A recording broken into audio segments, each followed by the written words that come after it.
AskGunQuestions.com is a website that we built back in 2007, and since then, for the last 15 years, people have been able to ask questions of simple to advanced nature, and we attempt to answer them in different ways over the years. Join us now as we start a new series to answer gun questions. Hey, welcome everybody to who might be joining us really late in the evening. I think I just kicked Tony out of here, so hopefully he'll jump back in. I don't know how my buttons work. My buttons are very confusing to me, so I just start clicking stuff and panic whenever the show starts. And there we go. That's like I kicked you. Click the buttons here.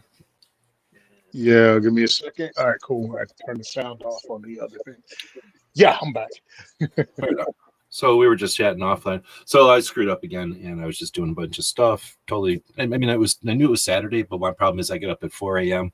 and that's probably too early to start texting Tony. So I get into something. I come up for air, and it's like, yeah, it's 9 o'clock. I got plenty of time, right? And then next thing I know, I'm like, oh crap! It's like we're supposed to be doing the show right now. And then I was still 3 hours away from being able to start the show. So anyway.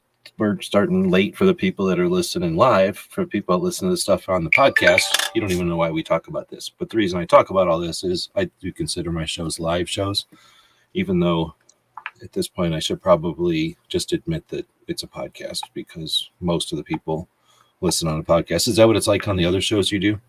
That most of the views come in as podcasts, I'm guessing? Yeah, most of them come back as podcast. Here's what it is, man. Hey, listen. Hey, everybody. How's it going? Hey, I'm glad to be here. This is going to be the first one of the year, I think. Yeah. Right? Yeah. So, for a year. Yeah, I've been keeping real quiet. I've only posted a couple of things, outside of stories to my Instagram. Only because I'm putting together my schedule. Actually, the calendar's right here. And I have to go through because I'm speaking in Florida for a GOA thing in February. I'm going to be in 3 weeks. I'm going to be out in SHOT Show. Great American Outdoor Show is like the second week of February. So it's like I have to put all of these things down, and then I got to fit in between them diversity shoots at 5 ranges. We got a new range now. We just picked up. So scheduling is right now is the big thing for me that I've got to finish this weekend so I can send it out to all the ranges Monday. And hopefully by Saturday I can, or even by Tuesday's show on, Firearms Radio Network, I can announce the schedule is going to be up. I can get it put on the website and I can send it to all my guys. So that's all the things I'm working on. That's pretty cool. And that is, I guess, an obligation that I didn't think about that. You've got a lot of people that volunteer, not to mention all the people that show up for the events, and then the ranges that, schedule around you and, give you the time to do it. But I didn't think about that if you don't put a schedule up, then that's just rude to them. So, it's a lot of work. I mean, it's all things you learn. It's got to be good once you're done, though. At least now you've got essentially your year kind of outlined or skeletonized for you, so you know what's coming. Well, then there's also, I got to work because I don't get paid overtime. I ask for comp time. So any overtime I work never puts money in my pocket. It gives me time to go to these events and to host events. Again, something else doesn't put money in my pocket. So my overtime is so I can do advocacy. Crazy, right?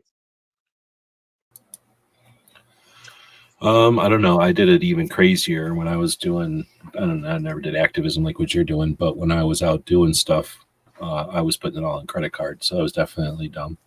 But that's more than altruistic because you're not just, people that have the money then write a check. That's nice. But when you're spending your time, that's all we got. So you're spending your time doing it. That's a lot.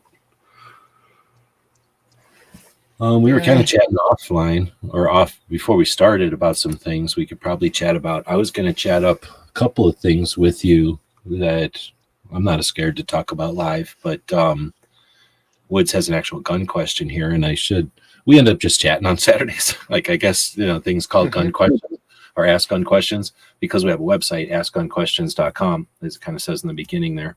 But not that many people ask questions over there, so I don't always look at the database. I'll go look at it now and see if there's any questions over there. But Woods has given us a question live. I think he's booking out of here. So while he's still here, what's our opinion of Charter Arms? Is the Bulldog their best gun? I don't know. I mean, all right, I'll go ahead and say it because I was typing it and I can't do both at the same time. Charter Arms has a reputation of having poor quality control. Because I think it's changed owners multiple times. So it depends on which Charter Arms you bought, what time frame it was built. That's one of the bad things about companies that change hands or switch over or even move locations a lot. When they arrive, they have to start all over again. So I think that's a couple of things that Charter Arms has going against it. Now, I only shot one Charter Arms, and I think it was a snub nose in 45 ACP. So I mean, if you want to take your time to look up whichever one that was, you can. But we were shooting it at 200 yards, so it was really not fair to anybody involved for me to give you an idea of a 2.5 inch uh, 45 ACP revolver, but it was fun. So that much I can say. It was fun. I checked out. It doesn't feel like a Smith and Wesson 357. It doesn't even, because I've checked out the Smiths, I've checked out the Colts, checked out the Taurus, Smith, Colt, Taurus, and Diamondback are the ones I can name off the top of my head that I've checked out. It's in there. I mean, but I think it feels less expensive it feels less well built than all of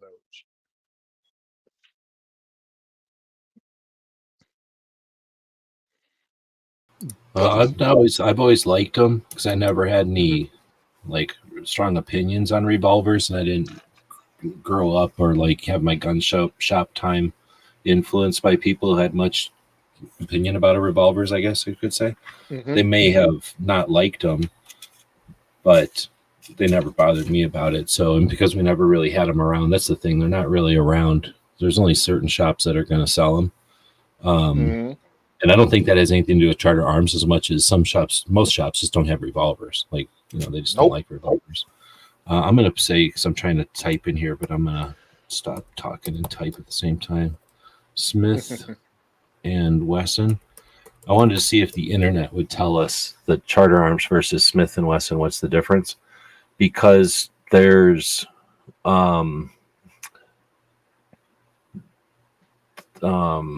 differences internally, and I don't know what they are off the top of my head, but I know people have mentioned it or talked about it, and people who are big fans of Charter Arms like the fact that there's, let me just say, fewer parts. It's a different design.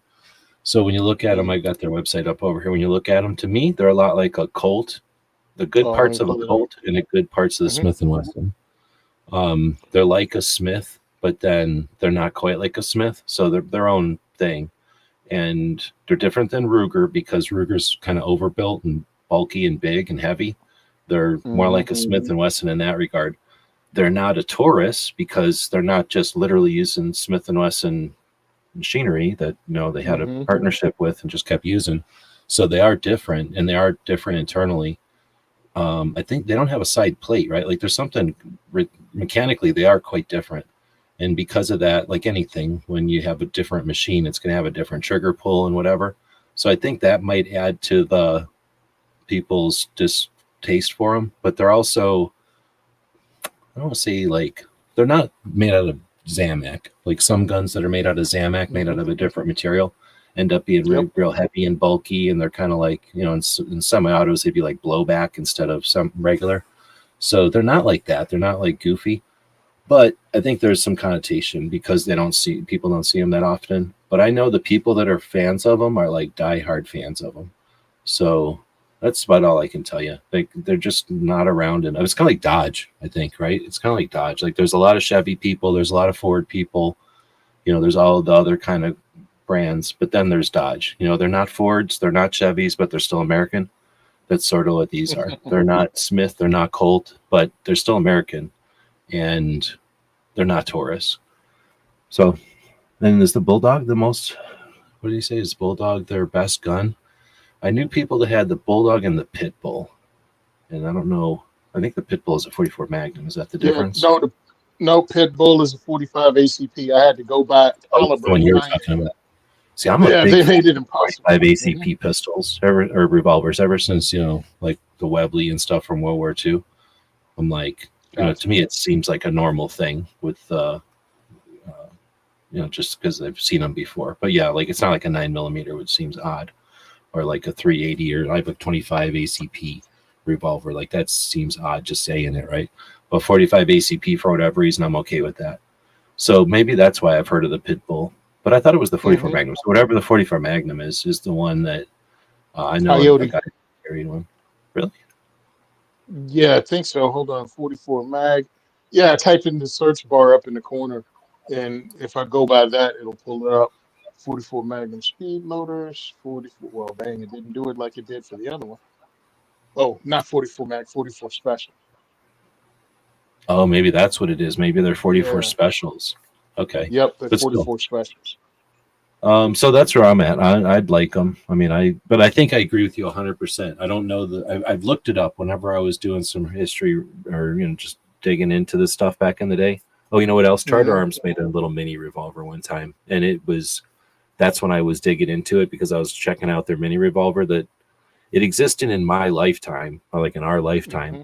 but my collecting the little mini revolvers, and it bothers me because I never got one. Pretty sure it's Charter Arms. And the reason I figured it out, or I figured out that they moved around a bunch, like you say, different owners and different locations. And I don't remember if it's always the same, like both or just one or the other. But every time something changes, yeah, you've got all kinds of disruption, right? So you get models that end and reasons for the move and that kind of stuff. So I don't know if we answered your question more than just rambled about it, but I was supposed to be screen sharing this whole thing. I guess I wasn't screen sharing this the whole time. Sorry about that. But yeah, I don't know if that answered the question or not. As far as going over and trying to see the difference, I was kind of hoping somebody might have made an illustration. I don't remember ever really seeing a really good one though. Yeah, because I don't know. I didn't even know it was that difference. I just knew when I was looking at revolvers because I look at everything. When I was looking at revolvers, it was like Charter Arms moves a lot. And I'm like, well, what does that mean? And now that, I've shot more guns, a lot more guns, I'm looking at snubbies like, why are all of your sights poop? Like all of your rear sights is gutter freaking sight. We've advanced to the point that we could actually have, a good sight picture. Why aren't we doing it? I Yeah, mean, I and that's totally something understand. kind of leads to Go what ahead. we were talking about before, where so you're talking like they don't have rear sights, and for a Hmm. long time that was one of like you would only buy like this model or that model because they didn't put rear sights on it. And if there wasn't already rear sights, that was like going to a guns. It is going to a gunsmith and having to mill out your gun. So there's companies that are going to pay attention and go, let's just say keep their finger on the pulse, right? And go, oh, well, people are training now. People are carrying CCW. 29 states have CCW.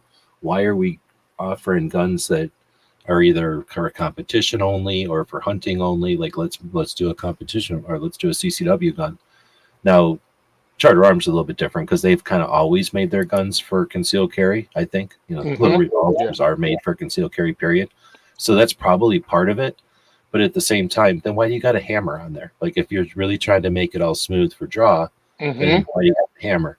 So there are what do you call it, like options in between that aren't big target sites and are more than what you're talking about, like just little humps on the back. And that's a great point. Charter Arms is definitely one of those companies that it's like it still works. It's not like good enough, but they're like, hey, it still works, and we're not changing nothing. I don't want to say High Point's like that because High Point does change, but for a long Hmm. time, High Point was like that. For a long time, Ruger was like that. I mean, but I Yep. mean, it's not like they were just belligerent. It's like I'm sure they just don't make a lot of money, and they don't have money to throw around at some stuff like this. When we get, we see a company like Smith and Wesson, they're owned by a giant lock company, right? Like they've got money and they're a huge machining company. So if they want to play around with experimenting with guns, they probably can comfortably financially. But a company that's, like, this is a lot of models to make. I don't know how. I mean, this is like NAA or something. I've done a tour of NAA and some of the companies of that scale. Having a lot of guns like this is actually pretty tough. Like, unless there's a lot of interchangeable parts, this is like, we make this gun for 2 months, we make this gun for 2 months, we have to make this gun for 3 months, and that's how they're looking at it. So when you say, oh, we want one with different sights, they're like, well, when are we going to even do that? Like, we're spending all our time producing guns.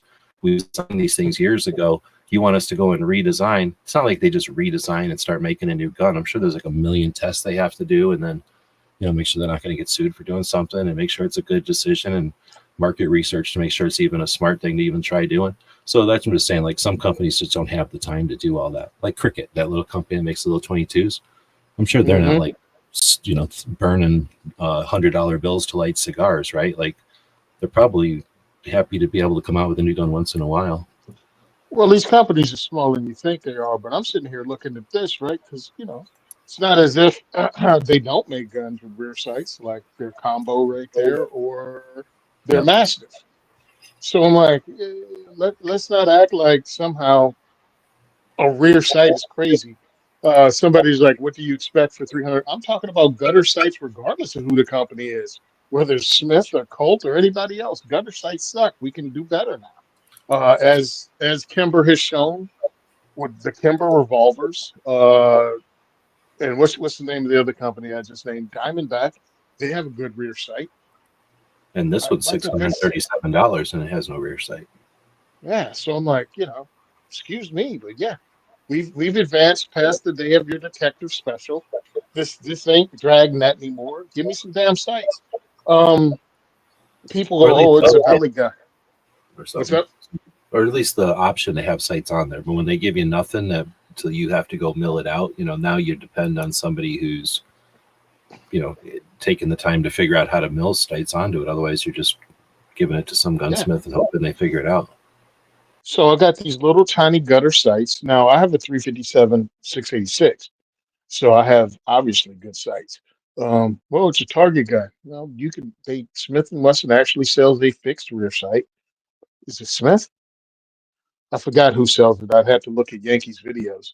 But somebody out there sells it with a fixed rear sight that you can swap out of the adjustable rear sight that like a 686 comes with. Just swap it out. Kind of like the Glock plastic, hey, we know people are going to immediately change sights anyway, so we give you one that's like medium for the people who want to keep it. It'll work, but we know most people are taking it out, so it doesn't cost an arm and a leg to have it on here. Well, no, for the regular Smith sight on my 687, it's a target sight with, the little screw adjustment and all that crap, which I've never touched. But I'm like, but if you want to fix almost like fighting pistol, solid type sight, you can purchase one of those too, and it uses the same screw pattern. And I'm like, okay, cool. Well, for was a small defensive revolver, I think that's what it's called with Diamondback. They have a fixed rear sight, not a gutter sight, a fixed rear sight that lines up with the front sight. And also, so does Kimber with the Kimber revolver.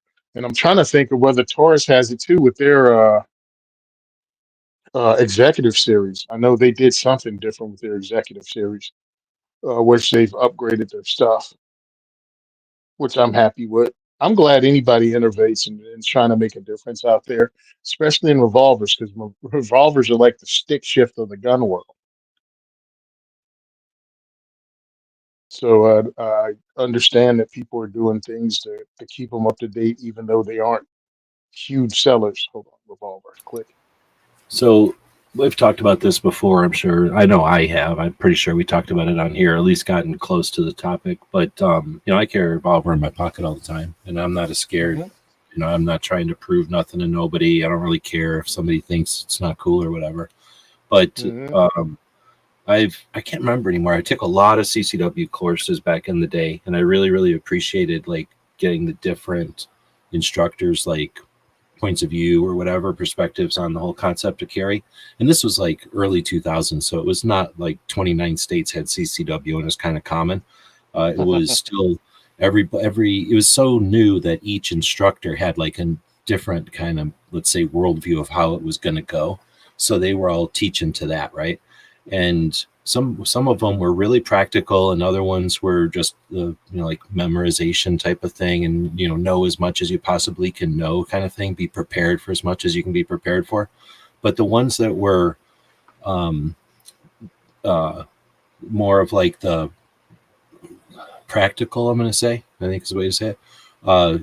Somewhere in there, I think it might have been a class, but I think it was a CCW course where they said something like, how you're going to be in a gunfight is you're going to be on the ground with the little Tweety birds spinning around, like you're going to come out of it. I don't know if how many people have been knocked out before. If you've been knocked out, choked out or something, when you come back from it, that's what those cartoons are with the stars, and the Roadrunner or whatever, and the coyote wakes up and there's the little Tweety birds spinning around his head.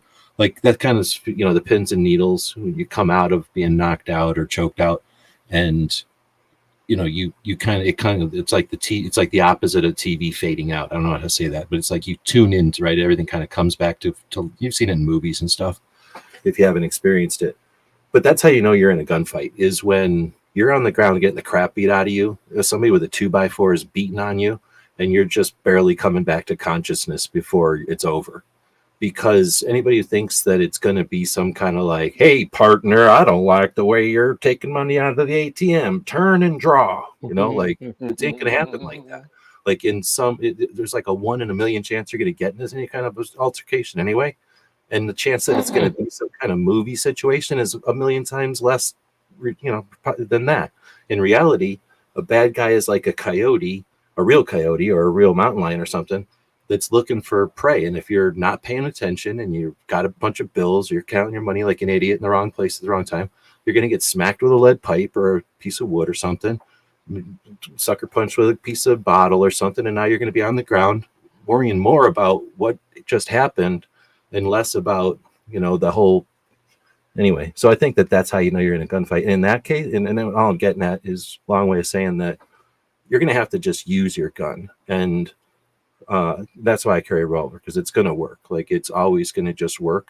In other words, it's very difficult for somebody to mess with the cylinder on it, where a slide on a semi-auto is very easy to put out a battery so that the gun is inoperable, no shots fired.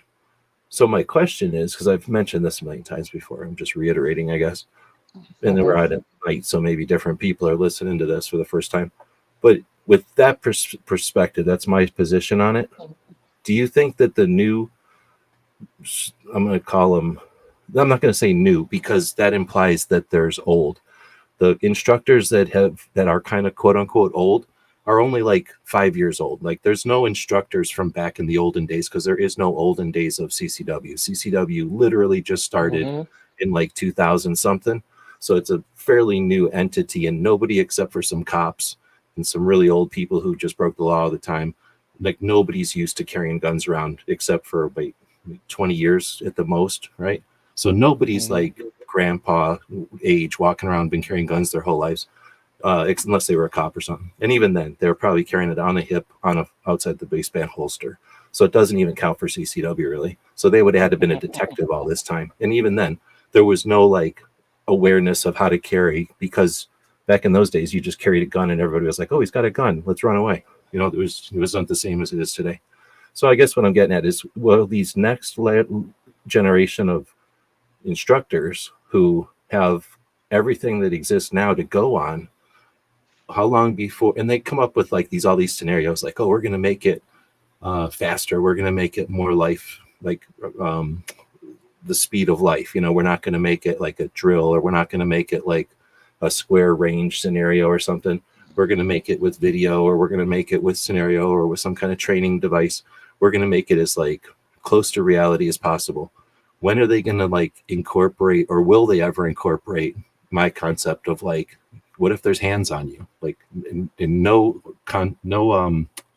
shooting sport do they ever lay hands on you, because it's unsafe. So they won't even approach that kind of stuff. So everything, even at a shooting sport, if you're going to consider that like tactical training, you're always, some adversary is 25 feet away from you, because that's how close you want to keep your target away to not cause injuries.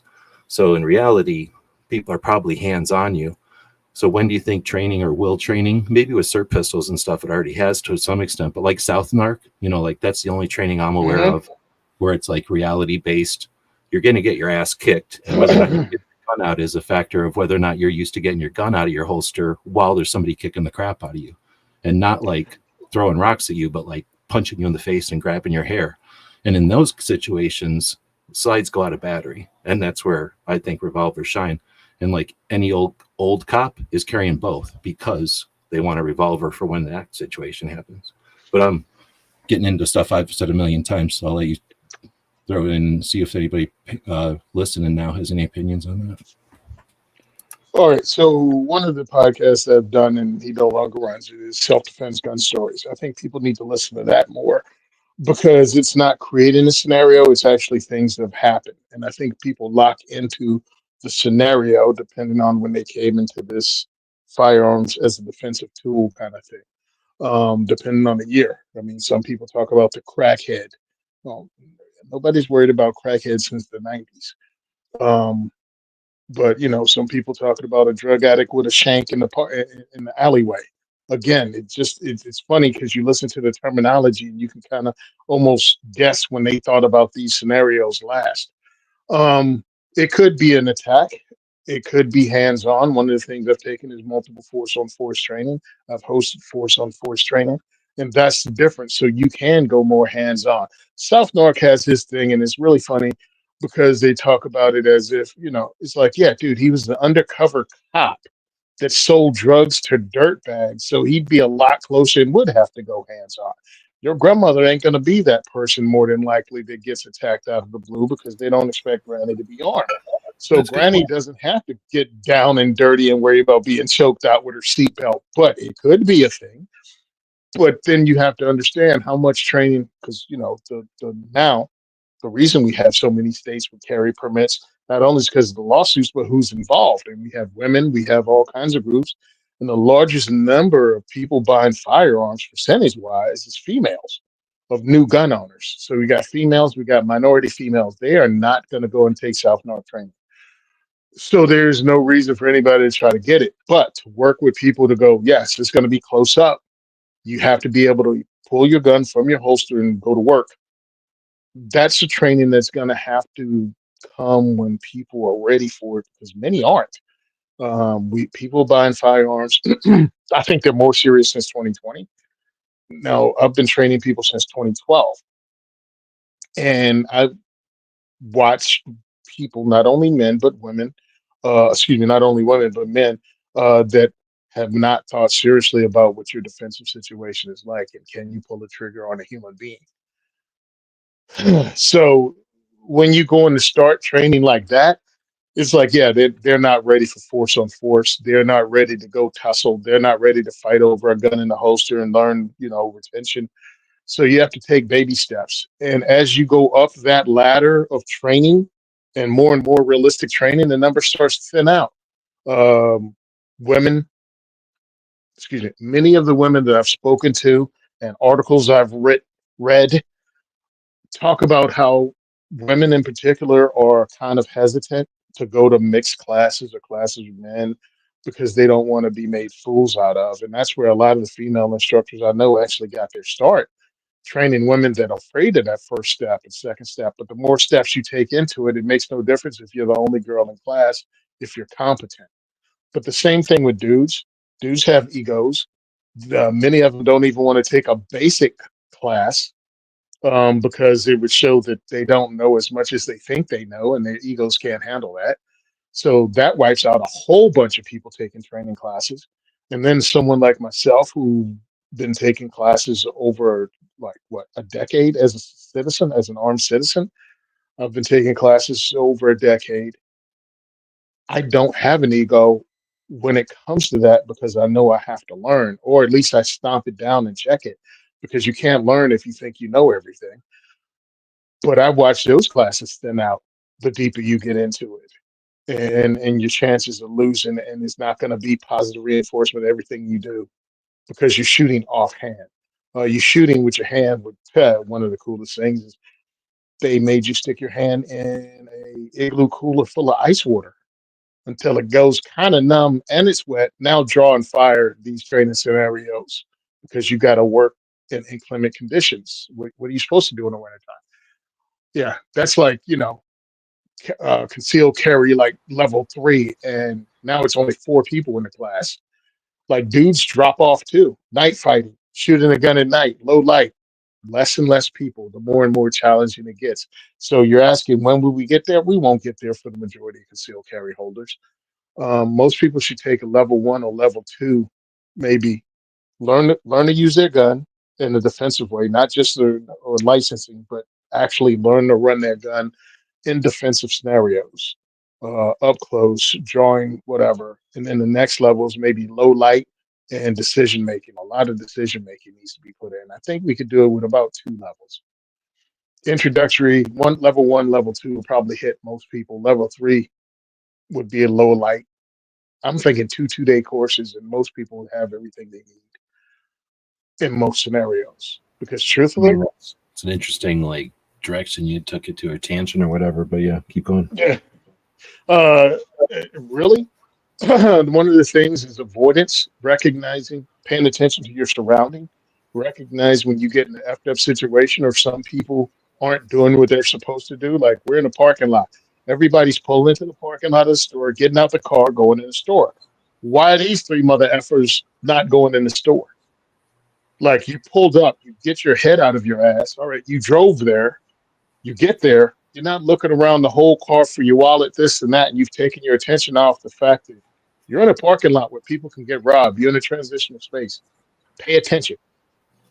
Get your ish together in your driveway in your house. Get out and go in the store.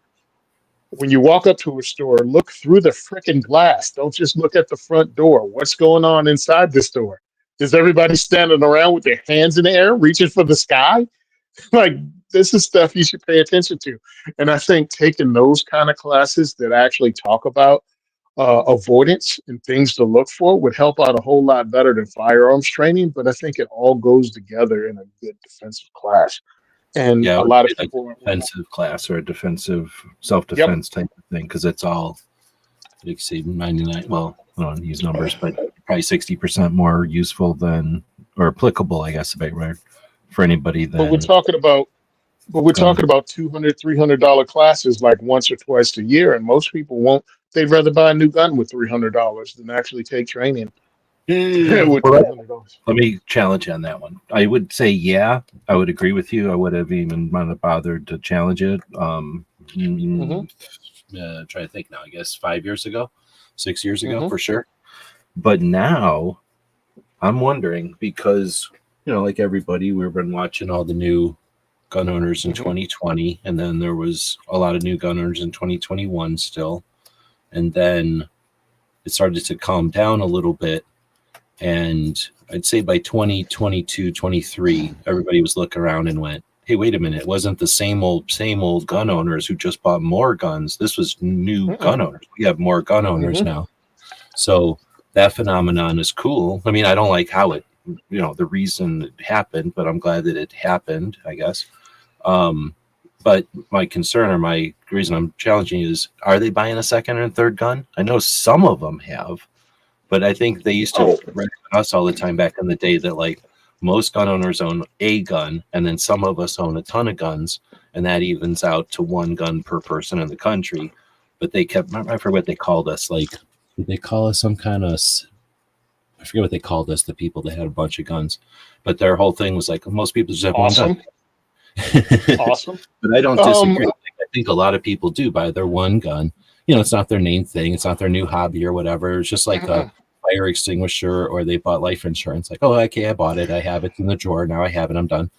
And I don't care. Like, that's fine. I'm not giving them shit. I'm just well, saying, I think that are there a lot of these new gun owners that are buying a second gun is my question.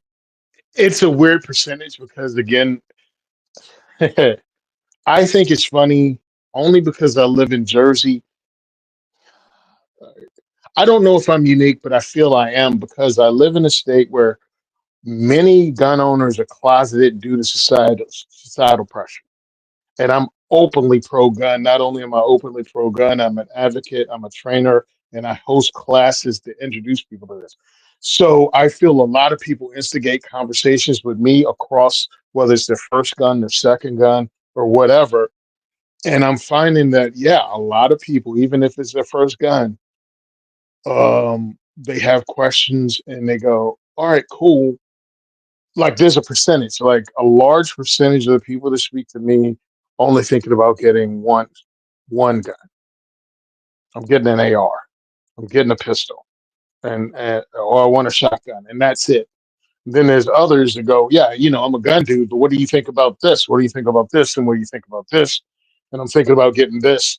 And that's a smaller number of people. I mean, I can almost name them that comes to me and ask about that. So I think you're right. But we've been selling since 2020 about 2,000, excuse me, we've been getting over 2 million NICS checks a month since 2020 steadily.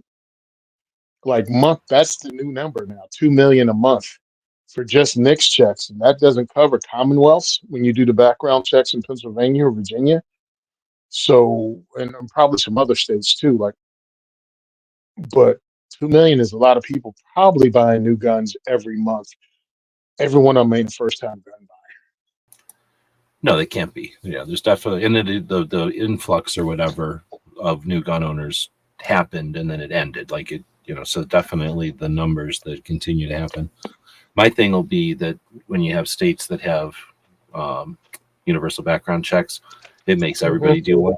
So that's not necessarily new guns or new gun owners. That's just people moving guns around. But or even ammo. States to make you get a background check for ammo. That's a good point. And suppressors, we know that suppressors are massive now. Like, forget how many millions of suppressors, and those are technically each a background check also. And that's SBRs. Well, the good news is that I think a ton of those suppressors are new gun owners. Like, new gun owners don't give a shit. Like, they're buying a new gun. Oh, you can get a suppressor? Throw it on there. I don't care. They like, were we making fun of them the other day? Like, new gun owners don't know what a new gun costs. So, oh yeah, everybody buys $1,000 gun. Everybody buys another $1,000 can for it. No big deal. Oh, okay, $2,000. That seems like a deal. I'll get two. Here's $4,000. It's $4,000, no problem. Sounds like a bargain. Hell, my first car costs more than that. Okay. Yeah, exactly. Oh, dude, it's great though. I love it. But my whole thing is not just getting guns in their hands. So I can. My thing is turn them into advocates. So getting a gun is halfway there. Advocating for it is another thing. But yeah, I like guns. I just like firearms for what they are. So for me, I feel blessed that I have a chance to shoot. I had a chance to shoot that Charter Arms. I didn't go, ew. Why would I want to shoot a revolver? I have the brand new Glock 45 here. Yeah, we shot them both the same day. We shot them both the same day beside each other at the same 14-inch gong at 200 yards. That was an awesome day. Because I guess most people here don't know that I started a competition shooting event called the Minuteman Challenge. I've told you about it. We've talked about it. But sometimes we could sell them out, sometimes we couldn't. Minuteman Challenge was designed to, hey, Saturday we're doing a Minuteman Challenge, and it's going to be semi-automatic handguns at 15 yards, shooting our target using our cards. Oh, I didn't realize it was designed to be like last minute notice Minuteman type of thing. Yeah. Oh, okay. So, and then because it was a work in progress. Our whole thing was a Minuteman. Hey, no, I like this that. is what we're going to have. Literally, like, hey, it can be uncomfortable sometimes. You don't only go shooting when you got nothing else to fucking do and it's easy and you got extra ammo and the wife's out of town and this and you got time off work. Yeah, that's great. How's this? We provide the guns too. That was the crazy part. Is like everything is here, dude. If you think you're some kind of shootist that can handle things, or you want to check something out, or what the frig ever, come on down. I don't have a Glock. I don't have a semi-automatic. I don't have. All right, cool. We got Glocks here. Let's roll. So we tried to do everything to get people involved, but sometimes we couldn't actually sell it out or whatever. So this is one of those days. I pull up pictures every now and again because they're awesome. Because we had a guy who's a professional photographer there, or at least he was doing it as a hobby, but he was very good at it. So he got great action pictures of us. and we used them over and over again. But it was a 14-inch steel gong at 400 yards, and we started it out with my American Enfield with 30-06 from 1917. I gave a little freaking history lesson on it, and then I stood flat-footed and shot the gun for the first time in like a couple of years and nailed a 14-inch target at 200 yards first shot. And I'm like, anybody else want to shoot it? And everybody got out and they shot it. They got down on the bench and they shot it from a bag, which I didn't care as long as it was a piece of history and have some fun with it. And then person after person pulled out the firearms they brought for us to shoot. And it was one was a Charter Arms and 45 ACP. Another guy had a Taurus 1911 or PT 1911 from Taurus. And then Jesse showed up with his brand new, picked up on the way from the range because they told him it had arrived, Glock 45. Like we didn't even clean it. Jesse was like, "You want to shoot it?" Yes. I dry fired it a couple of times, and I think I rang 8 out of 10 rounds on it at 200 yards with this guy. And I was like, "Holy crap, this thing is awesome." But it was like, how many people are blessed to be able to do that? We were shooting shotgun slugs at 200 yards just to see if we could hit a 14-inch gong on a rainy, windy, cold ass day. But it was some of the most fun I've had at the range because it was just guys enjoying each other's company, shooting guns, and understanding that the marksmanship fundamentals work. As long as the round can get there, you can hit the target if you applied marksmanship fundamentals. It was just a whole bunch of good that came together in one day, and it was one of the best days at the range I've ever had. I don't even know where I went with this, but it was pretty cool. I wanted to tell a story. I got you. Well, we were kind of talking about the gun owners having more than one gun and why they might, I guess. I think it's when you went off in that direction. But that makes me think of when I was saying something. I think it might have been last show or recently, at least. I remember saying something about growing up with guns, BB guns, and just shooting a lot in general. And people that go hunting all the time when they're young must have the same thing because when you go hunting, you're like carrying around a gun 99% of the time. You're only shooting it 1% of the time.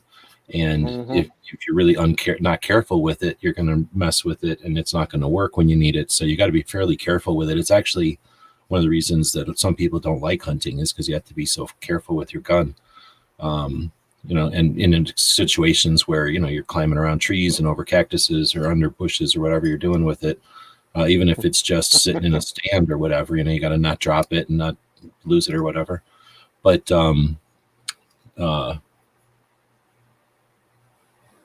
dang, no, I forgot where I was going with that.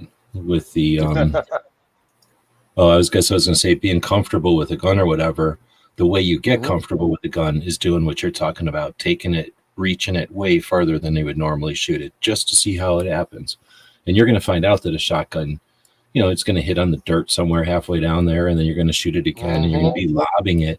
But that's what Kentucky windage is, sort of. It's like that's what lobbing it is all about.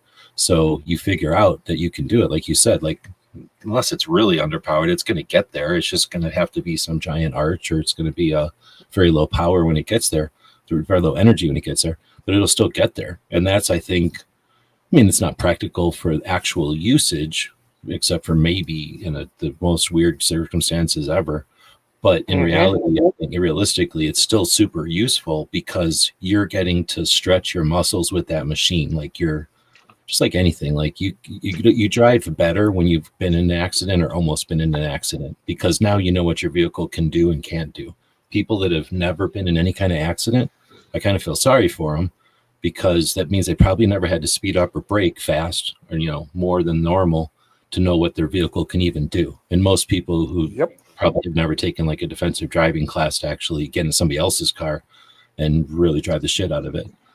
And most people don't get a rental and drive the shit out of it, right? Unless they're young, maybe. But anyway, I'm saying like there's something to be said for just using a machine to its extremes recreationally so that you can know it better, maybe more intimately when you need it, right?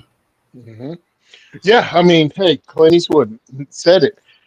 People love quoting Daddy Harry, but one of the things he said, right, is a man's got to know his limitations. You really need to push What the yourself gun to can learn do. them. Yeah. So what can you do? Can you hit when people tell me, man, you hit it 25 yards? I'm like, bro, you should be able to hit it 25 yards. Or you should know you can hit it 25 yards. You know what I mean? Like you should know how far you can hit, how far away you have to be to hit. Everybody doesn't have to be dead eye dick. If you know you're only a sniper within three to 5 yards, that's great.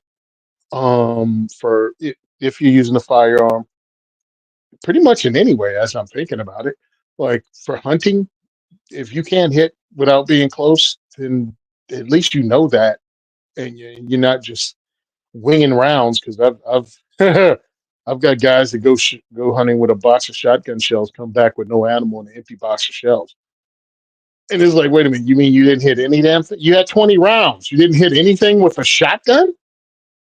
Yeah, no, okay, then you just shot up a bunch of leaves. Um, know your limitations, know what you're good at, know what to try. A lot of people go, well, why would you have to shoot at 25 yards? And I'm like, how long is the aisle in your grocery store?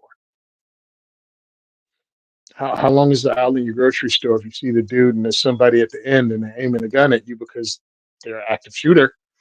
And there's a family member in the middle of the aisle. Can you shoot around that person and hit the a-hole that's coming? Because don't tell me they don't shoot at grocery stores. They did in New York. They did in, what's the name of the place in New York State? Buffalo. Yeah. They shot up the place in Buffalo, if I remember correctly. That was a grocery store. One of the active shooters shot up a bowling alley. Like, how long's a lane? How far across that bowling alley can you hit? Do you have to move closer because your daughter was in the bathroom? You could run out and be out of the building and leave your kids inside, or you can go towards the a-hole. That's something that, I mean, I guess I haven't heard every conversation, but I mean, I've been around a lot of live conversations on YouTube about gun stuff. And when you just said like your daughter might be in the bathroom, like so often when people are having the conversation, and to kind of guess, depends on what era you're having this conversation. And I quit listening to these conversations a while ago. So back in my day, when these conversations would happen, in case they're different now, people would start talking about all the different this or that.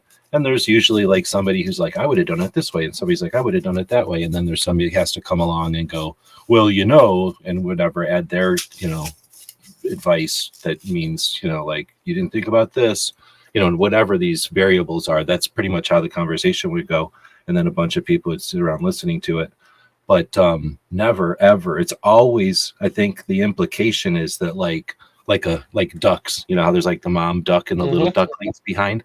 Everybody's always like, well, if I'm there with my family, I'm getting out. Like, I'm not there to play hero. I'm getting out. And I'm so sick of hearing that shit because in reality, like I'd never had a way to say it until you just said it right now. But you don't get to just leave. Okay, great. Yeah. Like maybe in your world, like you hold hands with your family in a mall, but I've never been in a mall with more than two people where we're separated. You know what I mean? Like nobody stands next to their boyfriend, girlfriend stand next to each other sometimes. Husband and wife don't even stand next to each other all the time in a mall. So this is suggest like maybe a mother and a small kid would be together, or like a parent and a small kid.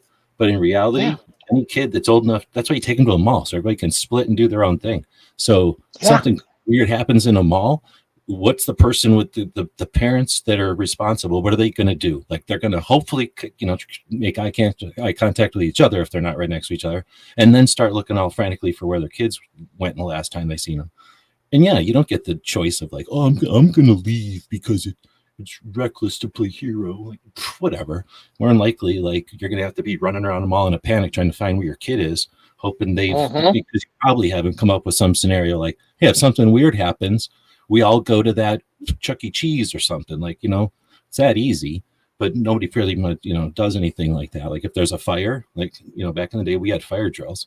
So how many people tell their kids like, anytime we go in a place, we're always going to meet, at the car. How hard is that? Or like if we can't meet at the car, we're going to meet in the direction that's the closest large intersection. You know what I mean? Like something that's always going to be an orientation from the store.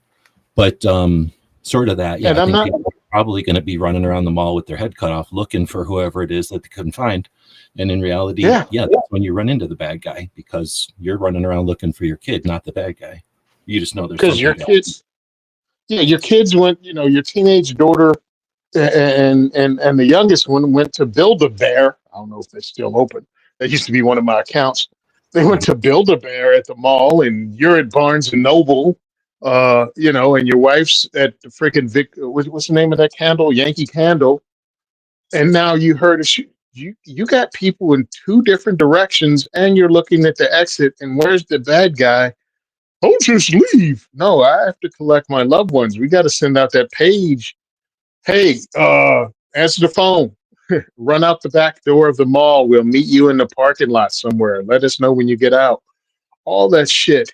And then you have to, of course, okay, what if you're on your way out and there's a 30-yard shot because the dude's heading towards the Yankee Candle? Do you say to hell with it? I told her to head out the back door? Or do you take that person who you're looking at with a firearm walking toward the store you last saw your wife go into under fire, and can you hit them? And you got moving targets. There's a lot involved. There's a lot more involved. It's not all wishful thinking and you're John Wick, but I want people to be able to think beforehand. That's why I suggested, and that's why I love the fact that Rob came out with this show, because you got to actually hear about real people, not just Eli Dickin, which I looked up last week, and thanks. I don't know what the screen name is. Agorizer. Is that Agorizer. that Mall who did the headshot from a long distance or whatever? Well, the 40-yard, he instigated the shooting at 40 yards, and then he closed the with the headshot guy. was the church. Sorry, yeah, he just shot the guy, but he was like 40 yards or something. Yeah, they really did. Really. Yeah. So my whole thing is you should know what your distance is. That's what that whole thing. You should know your limitations. Now, I shoot in competition almost on a weekly basis. Thank goodness. And I definitely do it more than once a month. And one of the things is the old police combat shoot, which was the old police, actually what New Jersey had as their concealed carry qualifications, which pretty much ended with a 50-yard simulated shots on target. And I do that a lot. So I know where I can hit, or my chances of hitting at 50 yards from a standing position behind cover. I've done it. Of course, I've done it, on a square range against a piece of paper. But at least I'm aware of what that sight picture looks like, and the percentage of times I will be able to hit that target if it, stands really still and doesn't move. But I mean, I have that confidence that I can hit a human-sized target at 50 yards. So we're just wargaming here, but Mhm. I feel like there's a bunch of people. So Agorizer did say Eli, and then earlier said, "Remember my first gun." And Barbecue talked about doing your own dovetail, but unless I'm missing something, we haven't had a bunch of comments here, so I'm just going to take it in a different tangent, just because we're sitting here chatting late on a Saturday. You're in a mall, so I'm going to preface all this with, this is all bullshit. It's happened like 4 times in the history of the country, so to suggest this is like a normal thing is the left propaganda. This is rarely ever happens. If anything, it's going to happen with a car or a sledgehammer or something, because people do terrorize people in malls because it's usually a gun-free zone, and they feel like they're comfortable to do it. But whatever, there's a bad guy in there, but let's say it's a gun because it just is cooler or whatever to have a more lethal threat than somebody with a sledgehammer, because you're not supposed to be shooting at people with sledgehammers. So somebody's in there, and you assume they've got a gun because you heard noises or whatever. They're definitely bad guys, and they're running all around terrorizing a mall. And let's say it's a bunch of them, and you don't know how many, but it's, more than one you suspect, or at least you have really good reason to suspect that. So one of them is standing there. Malls they're huge. You can't see everything. You see them looking at something, and now they're going to shoulder whatever their rifle looking thing is. So they're coming up to shoulder, and you're and they're doing this in front of you, but you're to their left. So they're, if they looked to their left, they'd see you, but they're not paying attention to you. They're looking at something, and they're shouldering a rifle. You can tell they're the bad guy, and they're not like a cop off duty or anything like this, because you witnessed something else heinous they did. So they're bad. they're far enough away that there's no way you're getting a headshot or even a shot, probably because you know your abilities. But they're standing next to like one of these glass walls, right? Like a wall that you are positive in a mall circumstance like this is going to just be safety glass and shatter. It's not going to turn into shards because they would have never put that in a mall. So you can pop one round into this glass wall and you assume it's going to waterfall next to him and disrupt his ability to shoot, if not distract him enough so you can take like 6 shots to try to hit him. You do that, or do you go, no, I'm only supposed to shoot center of mass? This is just on the internet talking shit. Yeah. Well, I think most people don't even think about beyond the target and other things they can do. So I say if they took them under fire, they discover that by accident. Again, most people don't take training and they live in whatever scenarios in their head. Like they've not thought about it further than I have a gun. That's why, and I hate to keep harping on it, but I think it's important that we do think outside the box, that we do like read that story at the end of NRA Museum, not NRA magazine. What is it? I was there or something like that. Whatever the story is that they have on each month, it's Yeah, and important. NRA, what was it called? National Rifle. Yeah, yeah. They. I can't think of the. Oh no, there was another periodical. I always got the National Rifleman, but there was another one like the Carrier or something like the Concealed It was Carrier. the Rifleman. It was the Rifleman. It was American. It was American Rifleman, American Hunter, and I thought it was a third magazine. There was, and it was Anyway, more for like carry and tactical, and it was like that kind of stuff. But I always got Riflemen so that so the laws. Anyway. yeah, yeah. So my whole point is, it's important that you play these scenarios in your head, or at least read about them, so you're not. Well, what would I do in that case? Because I think many, too damn many people, when it comes to stuff like that, they've never thought about it. They've never thought about it outside of whatever scenario they've created. And it's like, yo, bro, a lot of stuff happens. Can you shoot in the mall, like you just said? Shoot behind them and break the glass, and all of a sudden they realize they're on a two-way range. These people are there because they're cowards, not because they're brave. It's like, you Like could they end the didn't go shooting. to a gun show to have a fight. They didn't go to the range to have a fight. They went to a Yeah, place where there's a bunch of kids having like ice cream. They went there to yeah, cause carnage. yeah. They went there to murder, and you just turned this into a contest that they don't want a part of, would be a part of. So a lot of us don't know that, and only because I'm a trainer, only because I've trained and I've taken this and I've been part of the podcast. It's not because I'm special or super duper or anything. It's just I've thought about it and I realize a lot of people don't. And when I say a lot, I mean, again, 2 million people a month buy guns. There's a lot of people that have self defense firearms, but they've never listened to these things. As close as they've come to running a scenario through their head might be when they're watching a TV detective show, maybe. And those things are pure ridiculousness too. Some of them aren't even based on anything except screenwriter Hollywood bullcrap that's pushing the political narrative. Like, yeah, dude, no. Every self defense, every civilian that owns a firearm for self defense isn't itching to get into a fight and kill somebody. They're not trying to pull their gun out because someone got cut off. It's like, nah, it's kind of rare. It happens, but it's rare. Um, So I think it's good when you read something like the NRA magazine or listen to Rob's podcast.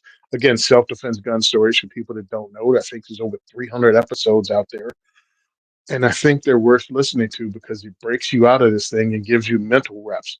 Also, what is it? ASP, active self-protection. He does those. And I think that's one of the important things. He breaks down a self-defense scenario every day. But Rob would do one, I think we do 4 an episode. We started off at 3 an episode. We increased it to 4 different self-defense scenarios, actually self-defense shootings that happened in America. And we'd break it down and discuss it with firearms instructors.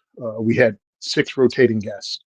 And I think it was really important because it had females and males of different age groups and backgrounds. 2 guys were Marines. That was me and Ben. Oh, frig, I forgot Ben's last name. I'm such a moron. Anyway, Ben's the firearms instructor out of Ben Stoker. Austin. No, not Ben Stoker. Oh, yes. Oh, Fudge Knuckles. I really hate the fact I can't think of Ben's name. He also has a podcast of his own that he runs, and I'm just Ben Kenobi. firing blank. Ben Kenobi. Yes, yes. Oh, yeah, we called him Obi-Wan. Why don't I just pull up the damn podcast? Self-defense gun There you go. stories. Ben Branham. Ben Branham, self-defense gun stories. Podcast. Ooh, look. Hey, that's So starring Tony Simon. Go ahead. over We on had me. Oh, here we go. Wow. I forgot Robin was on there. Robin Sandoval. You know Robin. Yep. We had David Cole, who was a retired police officer. We had that handsome Tony Simon. We had Candy. What's Candy's last name? Candy Petticourt, Amanda Suffolcool, Ben Branham, Heather Reese. Yeah, and I think that was it. There was a total of 6 of us, but it was really great. But Ben has his own podcast too. But you had different perspectives because of people's different backgrounds. I mean, 2 of us were military, one of us was a retired cop, and then many of the ladies were all moms and came into firearms completely different ways. You know, Amanda Suffolcool owned a gun shop. I don't know if a lot of people know that. Yeah, Amanda owned a for a Suffolk. long time too. Yeah. Yeah, and like modern self protection is Ben's podcast. Ben was a United States Marine like myself, and he was armed security in California for a while he waited on a list because back in the 90s, if you wanted to be a cop, there was a list, a long waiting list. Today, it's like, do you own a blue shirt? Are you willing to work at least one of the days of the weekend? Will Like, you that's stop how. smoking marijuana when you're on duty? Yeah. Listen, we don't care about your gang affiliations as long as you're no longer gang banging. And I'm not even lying on that one. Cover most of your tattoos. You promise not to do drive-bys at work. I don't think that's a bad thing necessarily, because if somebody wants to be whatever, from whatever role of life and decide they want to be a cop, like as long as they're not doing it to infiltrate the cops to mess with them, then I'm like, yeah, let's have cops doing all kinds of cops. Yeah. But another subject. Anyway, well, I was going to what say that that does- whenever I first went to a Force on Force, it was in 2005 or 4. It was 5, a long time ago. And the first thing, and it was in a warehouse. So this one was like being held in a warehouse. So there were video cameras all over, like security cameras. And the guy who was hosting it, it was his warehouse. He was like, "Hey, I can just turn the recorder on," and just gave everybody video of their walkthrough. So it was, imagine a big warehouse full of warehouse shelves and, lots of room in between the warehouse shelves for like forklifts and stuff. So we had all this room between these warehouse shelves, and it was like warehouse shelves full of boxes. So it was, it's like being in a big room. So then there was some chairs in there. So we were able to do some, like, we're sitting down and something happens, but most of them were like, you're at the ATM, you're walking down a street, and again, in a giant warehouse with giant pallet stuff and room for, you can make scenarios of like a street or a corner. You could have scenarios of like an ATM, right? And so there was like corners and there was corridors, right? There was places for people to hide in the shadow and stuff. But there were cameras all over. And so, and this was a Force on Force class, and it was, I can't remember anymore. Let's say 5 or 6 scenarios throughout the day. And each of the students would go through the scenario, then the scenario would change. There were role players. And since I was auditing the class and kind of just reporting on it, I was a role player for a number of the scenarios, which was awesome. And that's when I first figured out, like, that's a great gig. Like, if you can't afford to go to a Force on Force, volunteer to be a role player at a Force on Force, one of the players in the scenarios, because sometimes you'll be a bad guy, most of the time just be an onlooker, but you'll get to see every student in the class's reaction to the scenario, and that's fun and it's super enlightening. So anyway, what I'm getting at is the guy who was hosting the thing, right, this whole class was saying, hey, we could record this and then the students can have video of their stuff. And the instructor, I won't say who it was, but I think you probably know who I'm talking about. He said, No, I adamantly am against that. And the reason he's against it is when our tendency as a human, like with sports, I guess, uh, and other things, where we see ourselves fail, we will take it too hard. I don't know what the words are, but like we Mm-hmm. will focus on that when in reality, it might not have been that big a deal, or there might have been 6 other things we should have also. There's so many variables that this instructor was like really adamant about. Like, no, we'll talk about it after, but it'll only be the coaches telling you, because coaches have like this bigger experience. They're not going to waste your time on little things. For example, they're going to tell you the important things. So if you messed up 7 things, they're not going to tell you 7 things. They're going to tell you messed up these 3 important things and some other things, but get the 3 important things going, right? So it was sort of Yep. like that kind of philosophy. And I took that, and that was like one of the first classes I ever reviewed. It wasn't the first class I was in, so I was already like kind of getting used to firearms training, modern real firearms training, not other, mandatory firearms training. And Mm-hmm. I was like, wow, that is mind blowing, because I would have never thought like that. Anyway, so since that happened to me so early in my experience, I've always took that. So whenever I see the channels and the projects like Rob's and that, I take it with a grain of salt, and I go, I don't want to know what happened to that specific situation, because I don't want something similar to happen to me, and me to think those 4 things that those people did were my options, or the 4 things that, so anyway, I just never, that was just, I'm not saying it's a good or bad. I'm just saying that was my experience. So I've just never watched anything. I don't want to see anything other than, I shouldn't say I never watch anything. I try not to watch a scenario just to watch a scenario. If there's a lesson to be learned, I try to listen to the lesson, but without And that's what we do. paying attention to the details. Yeah, see, that's what we do. We give out the lessons, but you only hearing a news story. So we have to go into the details that we have. And since we're doing 4, it's 4 different things. And it's not do exactly what they did. And of course, we can't point out everything. What we also did was point out the good things that were done. And then we figured out how to word it so we're not flinging poop on people that actually, you know what I mean? Oh, well, what they should have done. Well, why don't you calm down, Chili? Because you're not that 78-year-old dude that just had somebody walk in, at 7 o'clock on a Sunday morning and start punching them in the face. It's like, so this is not a made up scenario. This is a real human being with a real name and real family, and people that can really get this story to them. And you hear some random a-hole talk about a Sunday morning that changed your entire life. So what we tried to do is point out the positive things, and then point out things that could help you avoid having that situation happen. So I think it's kind of the same thing, because again, you're talking firearms instructors, and we're taking out, we're trying to give 1 or 2 things. We're not trying to go, on this particular day in this particular way, because you do need that. You Here's need what they actually, should have done, or here's what yeah, should have happened.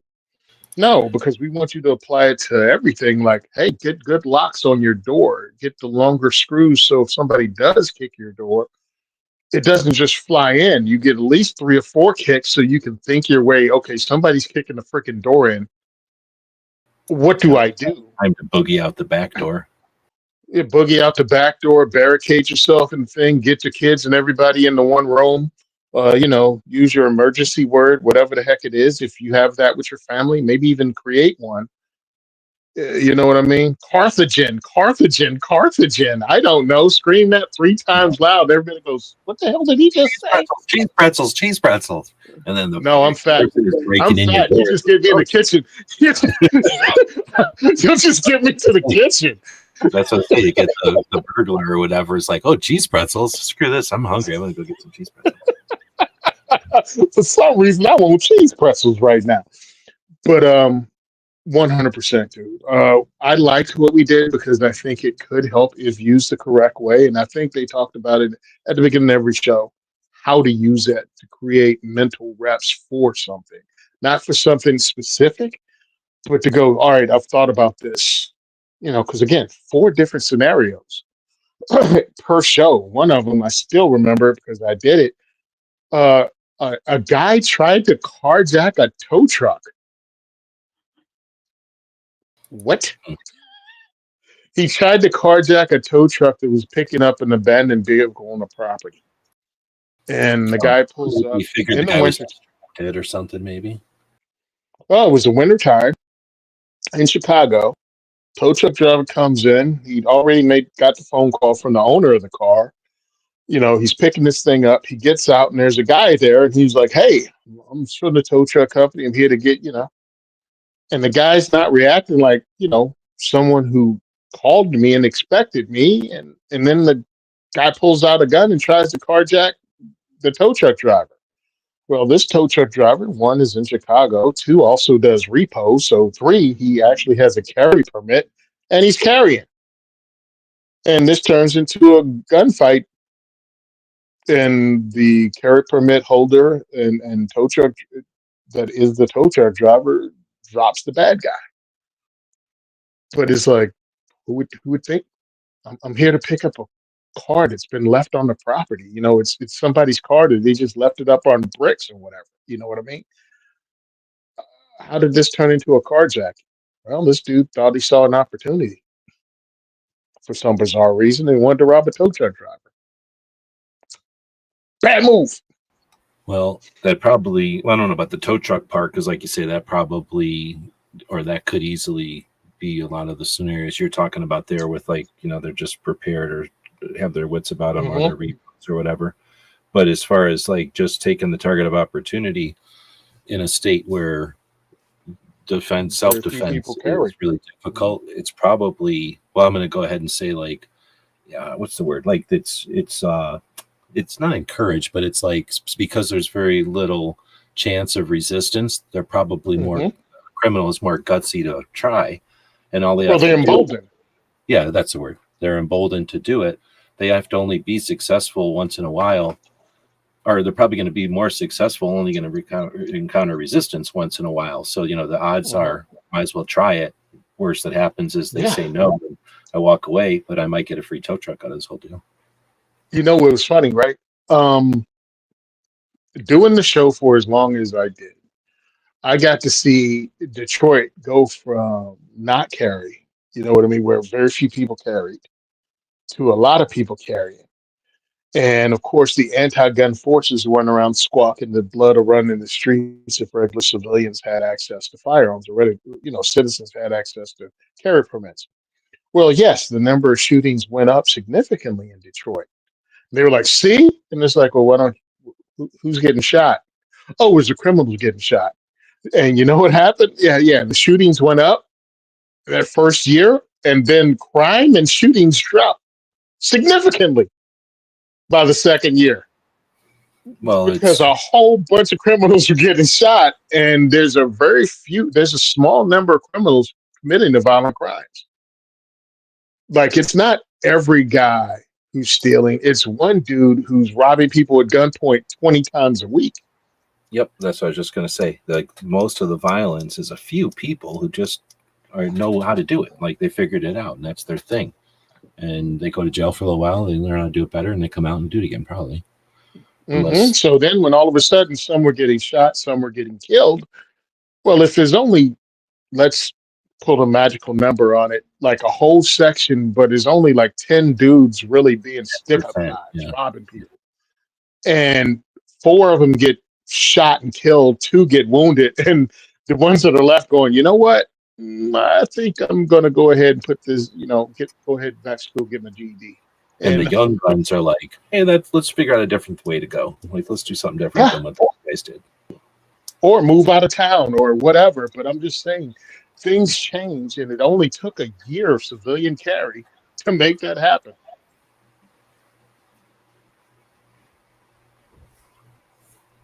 I see Chris from 70740 is out there. I was just watching some stuff from him.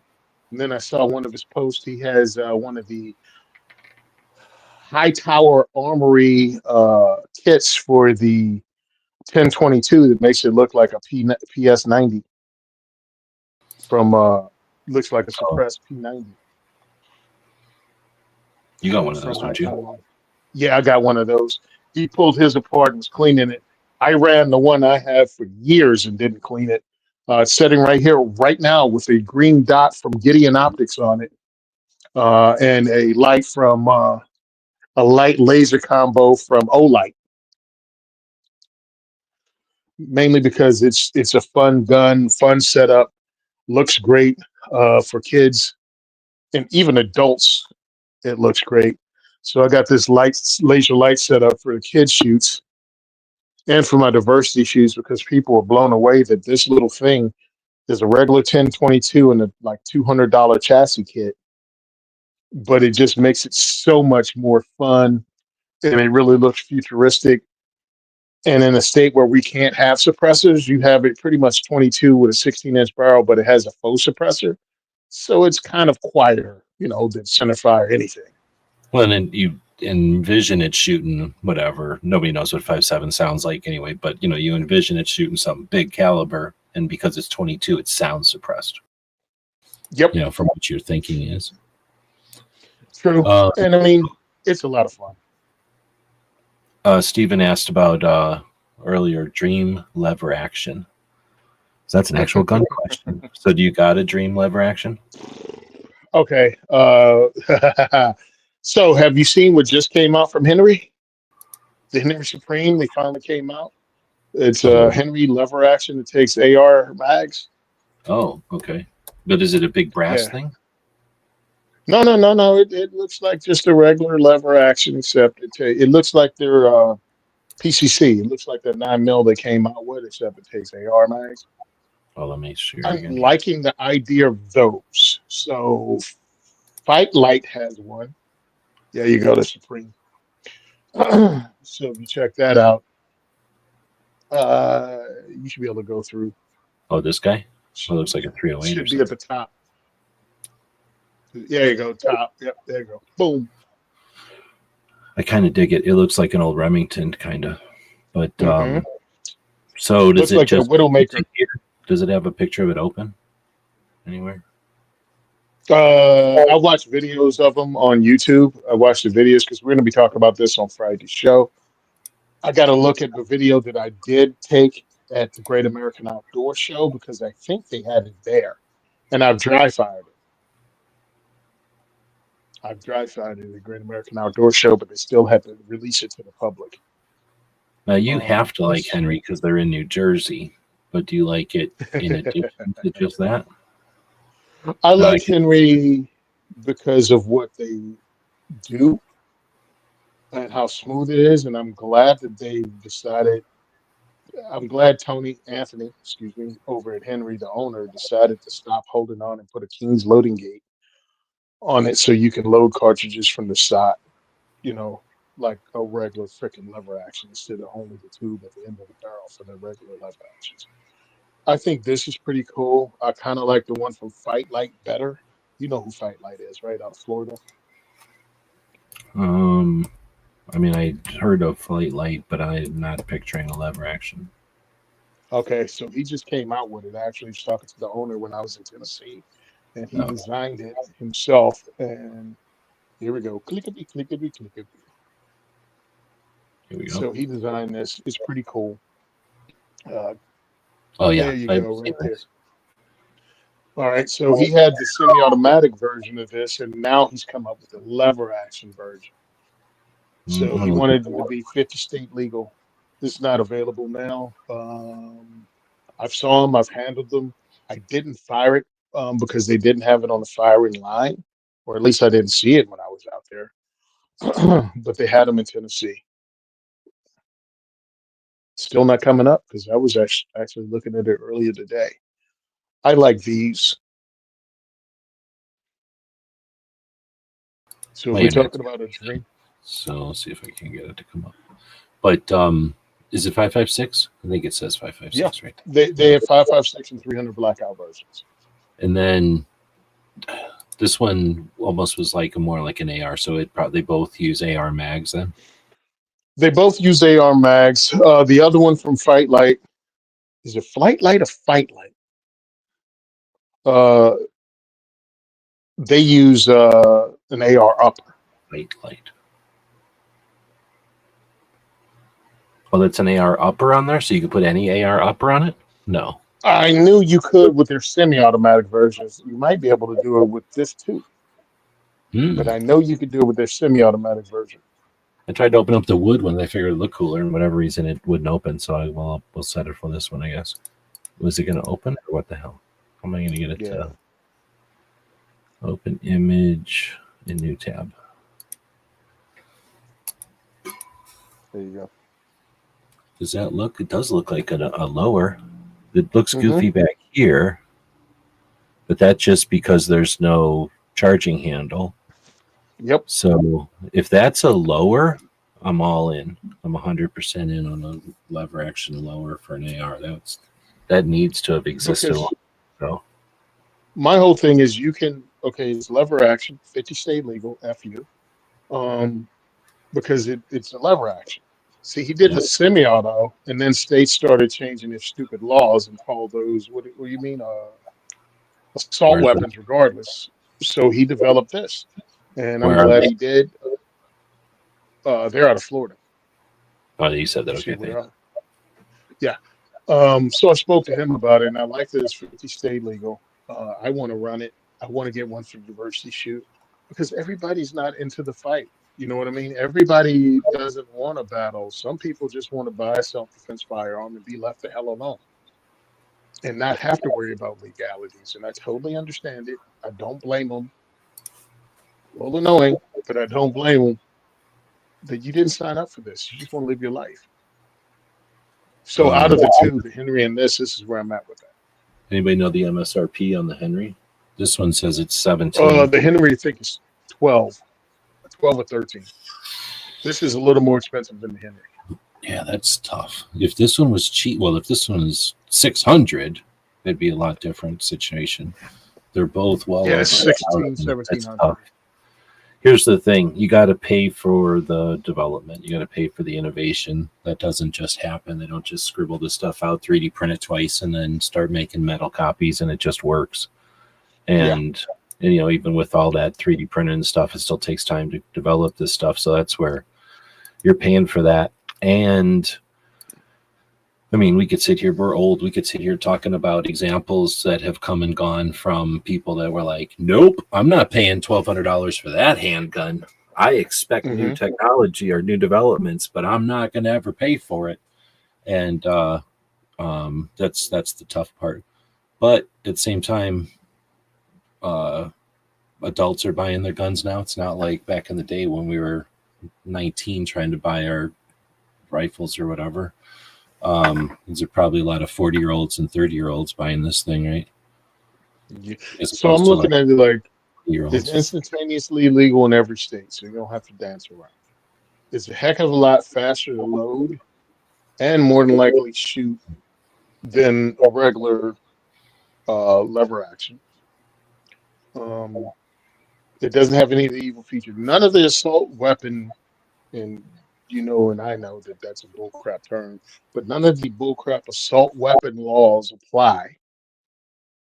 So it's no fuss, no muss. I can own this. I can throw a freaking 10-round mag, or I don't think if you live in a free state, excuse me, if you live in a state that allows 30-round magazines, they're probably not going to have assault weapon laws. But whatever, you can stick a mag in, you can fire 10 rounds, pow, pow, pow, pow, pow, as fast as you can move the lever. You have the ability to mount a sling, and any optic on it that you have on an AR can be mounted on it. You can mount a light on it easily. All those things are things you can't do with the Henry. That's the difference I see between the two. The Henry needs to come out with a longer front end, or at least the ability to put some of that range of precision type hardware on that gives you the ability to put M-Lock forend on this Henry, so you can actually install lights on it and use it as home defense. I understand it's a ranch rifle. I understand it's a gun you don't need to look like an assault weapon, but you also want that compatibility and capability, in my opinion, to allow people to put lights on something like this. I'll be talking about it on Tuesday's show, but I think it's one of those things that's kind of important. I might just go ahead and quit messing around and contact Henry on Monday and see if they can send me one. I like the idea, I like the concept, and I want to have it online so people can actually shoot them at my diversity shoots. I think it'd be a great thing. And I already have a contact with Henry who sent us their lever actions before. I have the 357 Big Boy Steel from Henry, and I think it's true pretty awesome, lever action.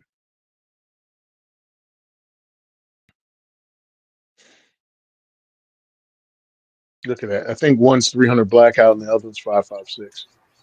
Yeah, sorry, I've been fighting a mouse over here. So that's what Stephen was just saying. He wants the Henry and 300 blackout with suppressor. And that's nice that these have threaded barrels right away. I don't know where those pictures were, but you can tell the suppressor on this guy.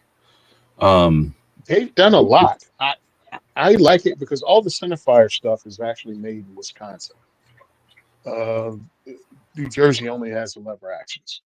I mean, excuse me, 22s. Sorry. They make the 22s in New Jersey, the 22 lever actions in Bayonne. And that's the offices, right? Like the headquarters are in New Jersey. The headquarters in New Jersey and also the Bayonne factory where they make the 22 lever actions. I can dig it. I got to pick this thing up. Is it aluminum? I'm assuming it's aluminum. I'm thinking so. I got to pick it up, and I got to see how big it is. It doesn't look. It looks. I like the shape of it actually. Like I say, it looks like an old Remington to me. And there's no hammer. I can handle that. I'm assuming, is this a safety? That's annoying. I don't want to see that on the lever action, but whatever. This is the mag release. Where's the safety? Oh, yeah, no, it has a safety. Yeah, it has a safety back there where Mossberg has theirs. No. Mossberg has theirs on a shotgun up here, but that's on what a it is. shotgun. Actually, this is a pretty big gun. On a shotgun, I've seen busted. That's why I don't like Mossbergs. Everybody loves Mossbergs. I don't like them because the first two Mossbergs I ever experienced in the real world had broken safeties because the spring broke or whatever because they kept getting recoil right into the safety. So I was just like, well, I don't like it because I got to always jam my finger to keep the thing. Like I have to always keep my finger on the safety to keep it off. So I didn't like shooting them. So that's how I grew up, having to keep my finger on the thumb or my thumb on the safety of a Mossberg every time I shot it, and it bothered me. Yeah. So this has significantly less recoil. Yeah, and it's way down here, which is totally different than being on the frame right behind where the bolt is hitting. Yeah. So, and it's like you say, much less recoil. But I just got to pick one up. I want to see how heavy they are and where their center balance is and stuff. I like the concept. You know what they seem like? A scout rifle. Except I see a lot of positive with this. I mean, you can poo-poo anything. But I like more options. I like less trouble for people. Because again, everybody doesn't have if it's good enough for you, if it can like be your ranch rifle, because it's 300 blackout, because we're talking about a 30 cal round, because 300 blackouts and 120 grain supersonic and like 200 grain subsonic. That's a decent sized freaking round. I mean, we're talking AK. 300 blackout supersonic is the equivalent of an AK round, which is also equivalent of a 30-30 round. 30-30 AKs, 300 blackout, almost same, like within 100, 200 yards.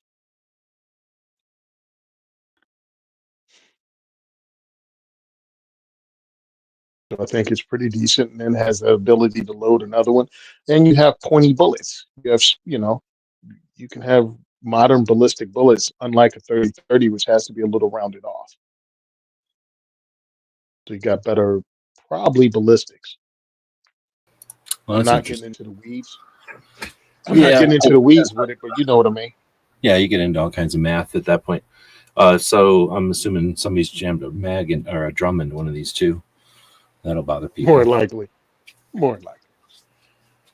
Well, it's funny because you have guys from anything that's brand new is going to be, version 1. Now, seeing a version 1 that has standard stand, whatever they're called, stand mags or whatever, and thanks, and then also a threaded barrel. That's nice.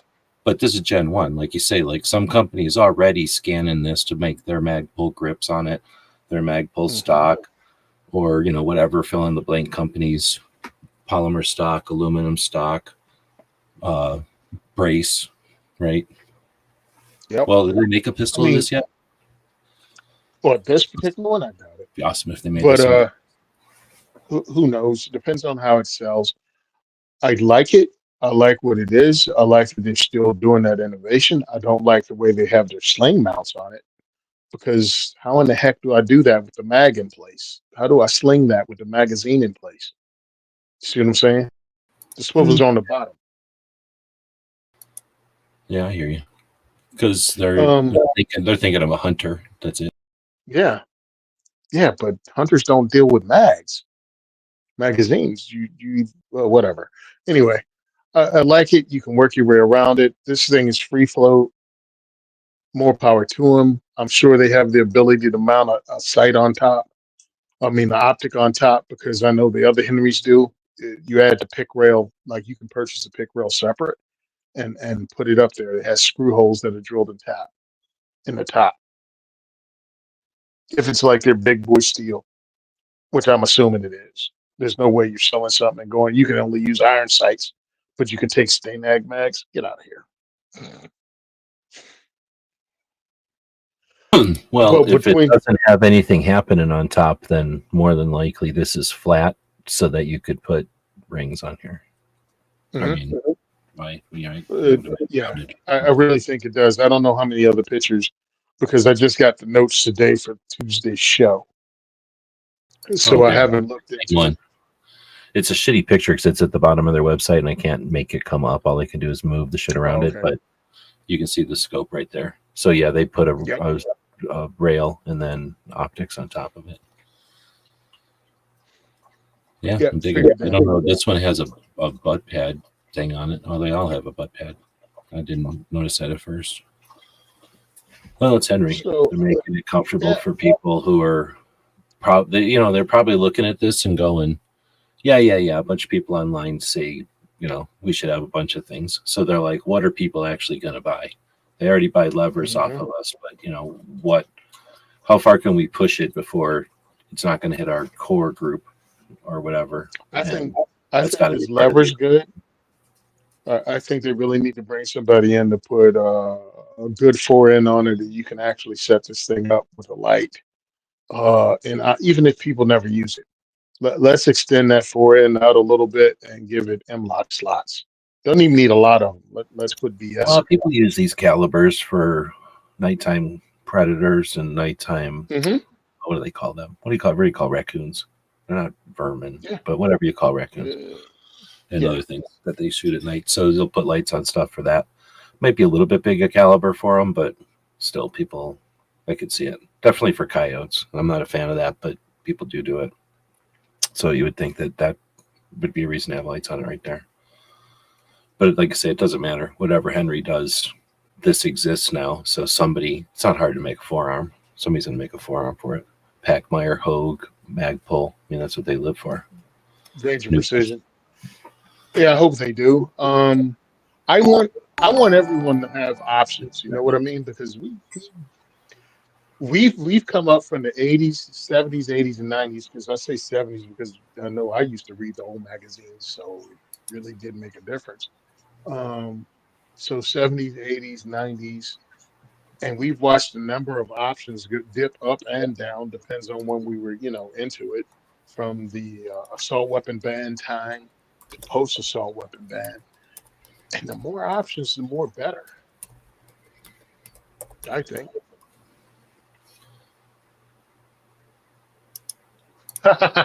Oh, what Chris is talking about, that 22, taking it apart to put it into that mount. There was a lot of Oh, is screws. that what he's talking about? I was almost like There he's was a probably talking about whole lot something. of screws. There Okay. was a whole lot of screws, bro. I stopped counting. I think it was like 16, 18 screws in the chassis. Actually lost a couple. Contacted them. They sent me some. It's like two shells, and you got to take a gun apart, put it Yeah. in there. Hmm. You have the two shells. You make sure the linkage is correct with the trigger and everything, and then you just place your barrel and receiver into it. Hook it up just like they say, and put it together. It's really short term, but then if you shoot it for a while, like years. I put years of shooting, and then I took it apart, and it's got all that goop and carbon buildup and everything else. So now you're taking this goopy, dirty, carbon coated, encrusted thing apart. You got to clean it. You got to clean the firearm. Then you got to clean the shell. Then you got to go, what the hell did I do with all the screws? Because it's a screw and the nut. And you put it back together, and you're going to lose something. At least I did. I think I lost three of them. Oh, you're pulling up the Marlin? Also, Well, hey, don't forget Stag. Stag has one too now. Stag Arms. Yep, Stag Arms. I actually shot their 4570 at SHOT Show last year. Well, I pulled up a list of them. So this is somebody's top 10 or something. Right? Oh, Yeah. okay. So I think I think they're the same one. Anyway, so they start off with, let's say, I don't know why there's two stacked here. Maybe it's just the way I zoomed in. But Winchester 73. I'm a Winchester fan, so I'm okay with this one. 73 is what, 4440, so it's like the old you're going to have your Colt and your lever action in the same caliber type of thing.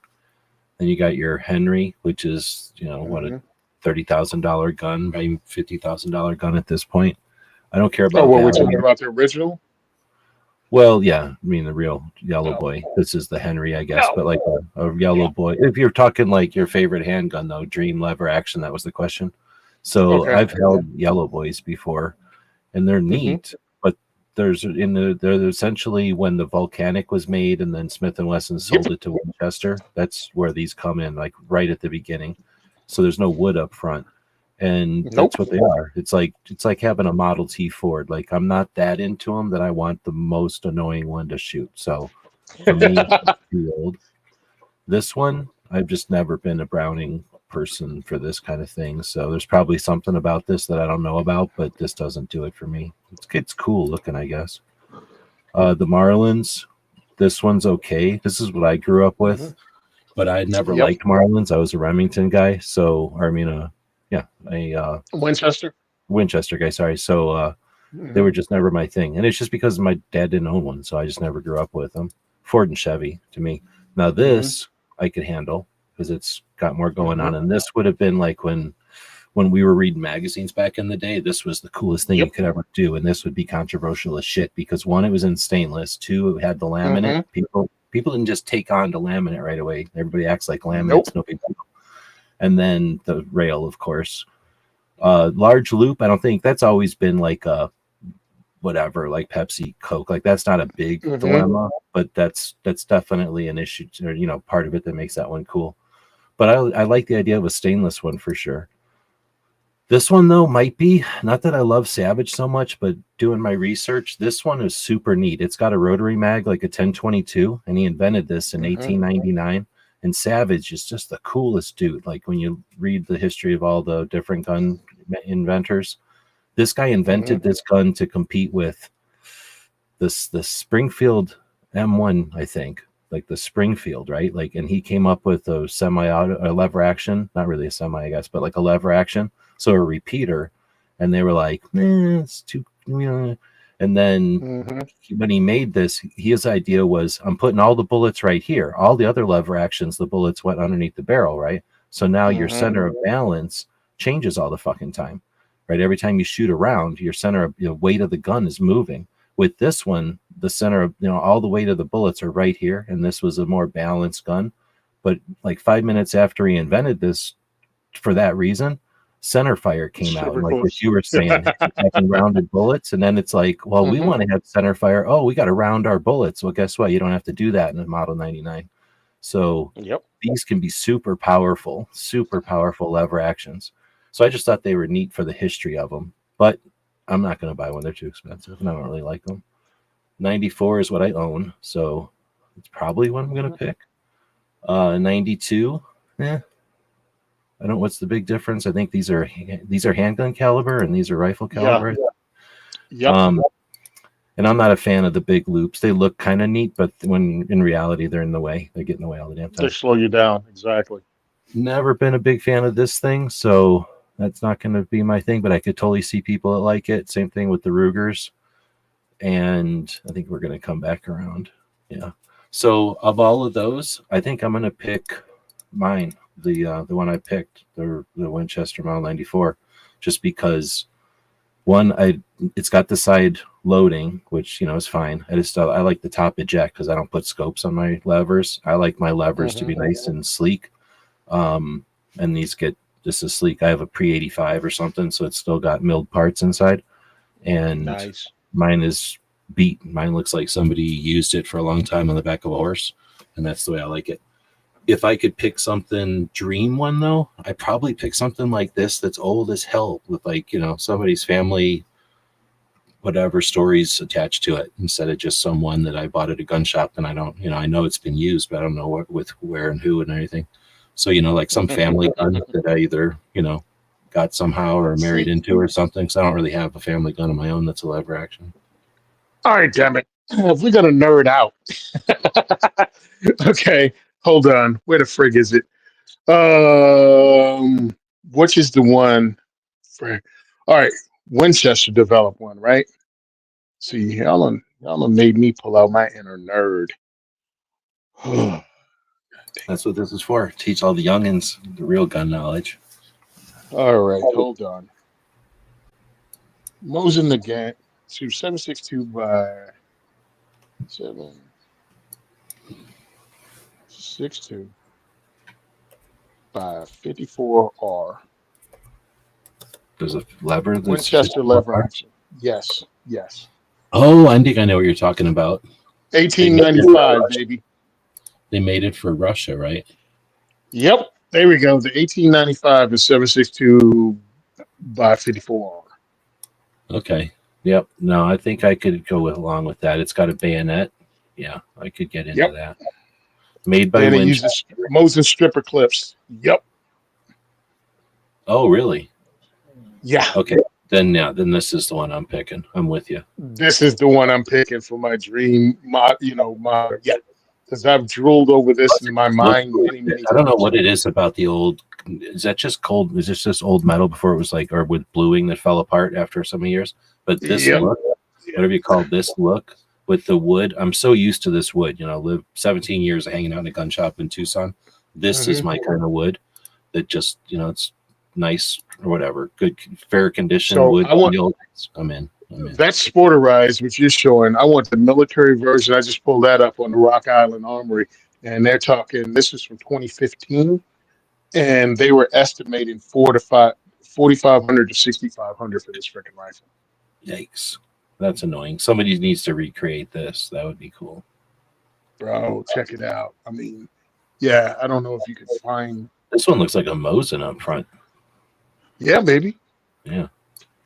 Yeah, I mean, they were putting it together. They needed them. So this came after the bolt action. They must have said, "Hey, this is what we're making. Can you make?" I wonder if Browning made this. Who made this? Did somebody in Russia Winchester. or did Winchester made it? Winchester made this. This was in 1890 because you got the 94, right? This was because they figured out the metallurgy, so they could have it. But they wanted something to take those Mosin stripper clips. Yeah. Because remember, Russia was huge and they were trying to modernize, but they also had wars going on. So it was like, hey, can we do this? And Winchester already got contracts for Turkey making lever actions. So yeah, making that Mosin, take that Mosin stripper clip. Oh yeah, baby. Yeah, that's cool. Yep. Yeah. I think I had seen these before, but I never even, it didn't even hit my brain. So I'm glad you brought that one up. That's definitely the winner. What's all that? It's like, yeah, how deep does your nerdism go, Tony? It goes kind of freaking deep. I was just watching, speaking of New Jersey, I was just watching, was it the last New Jersey Historical Club video?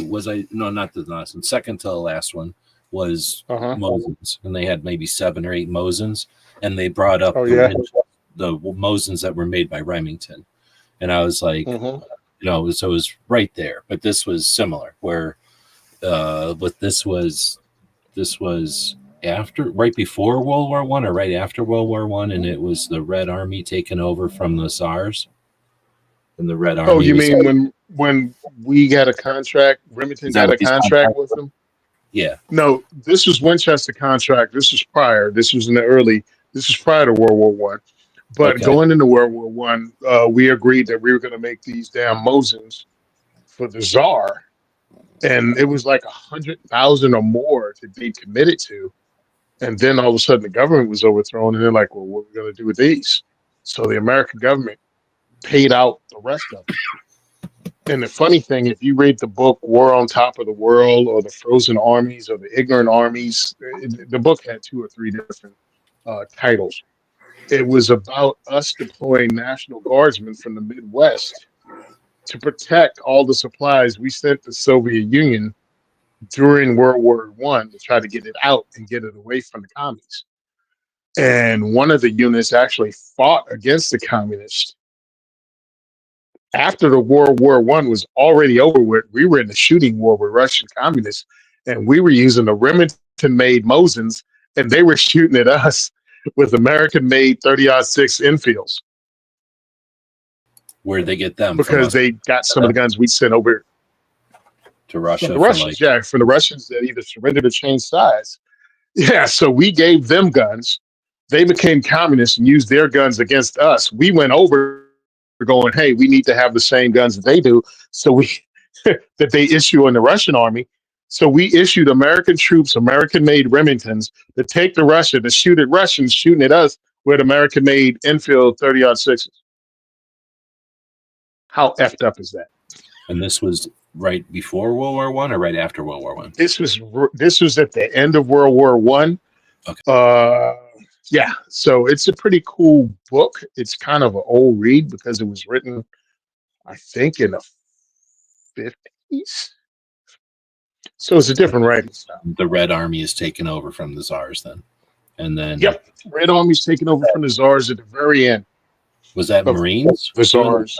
Like who was on our Nope. side? Was that Marines National or Army? Guard. Oh, National Guard. Okay. Army, National Guard.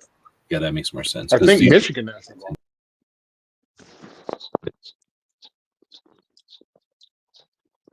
It's called the Polar Bear Expedition.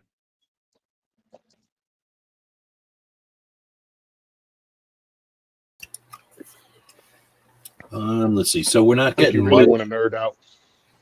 I found No, I might because with all the podcasts and stuff, it would actually be pretty interesting hearing, either somebody interviewing somebody who knows a lot about that, or just somebody who's knows a lot about it doing a podcast or something.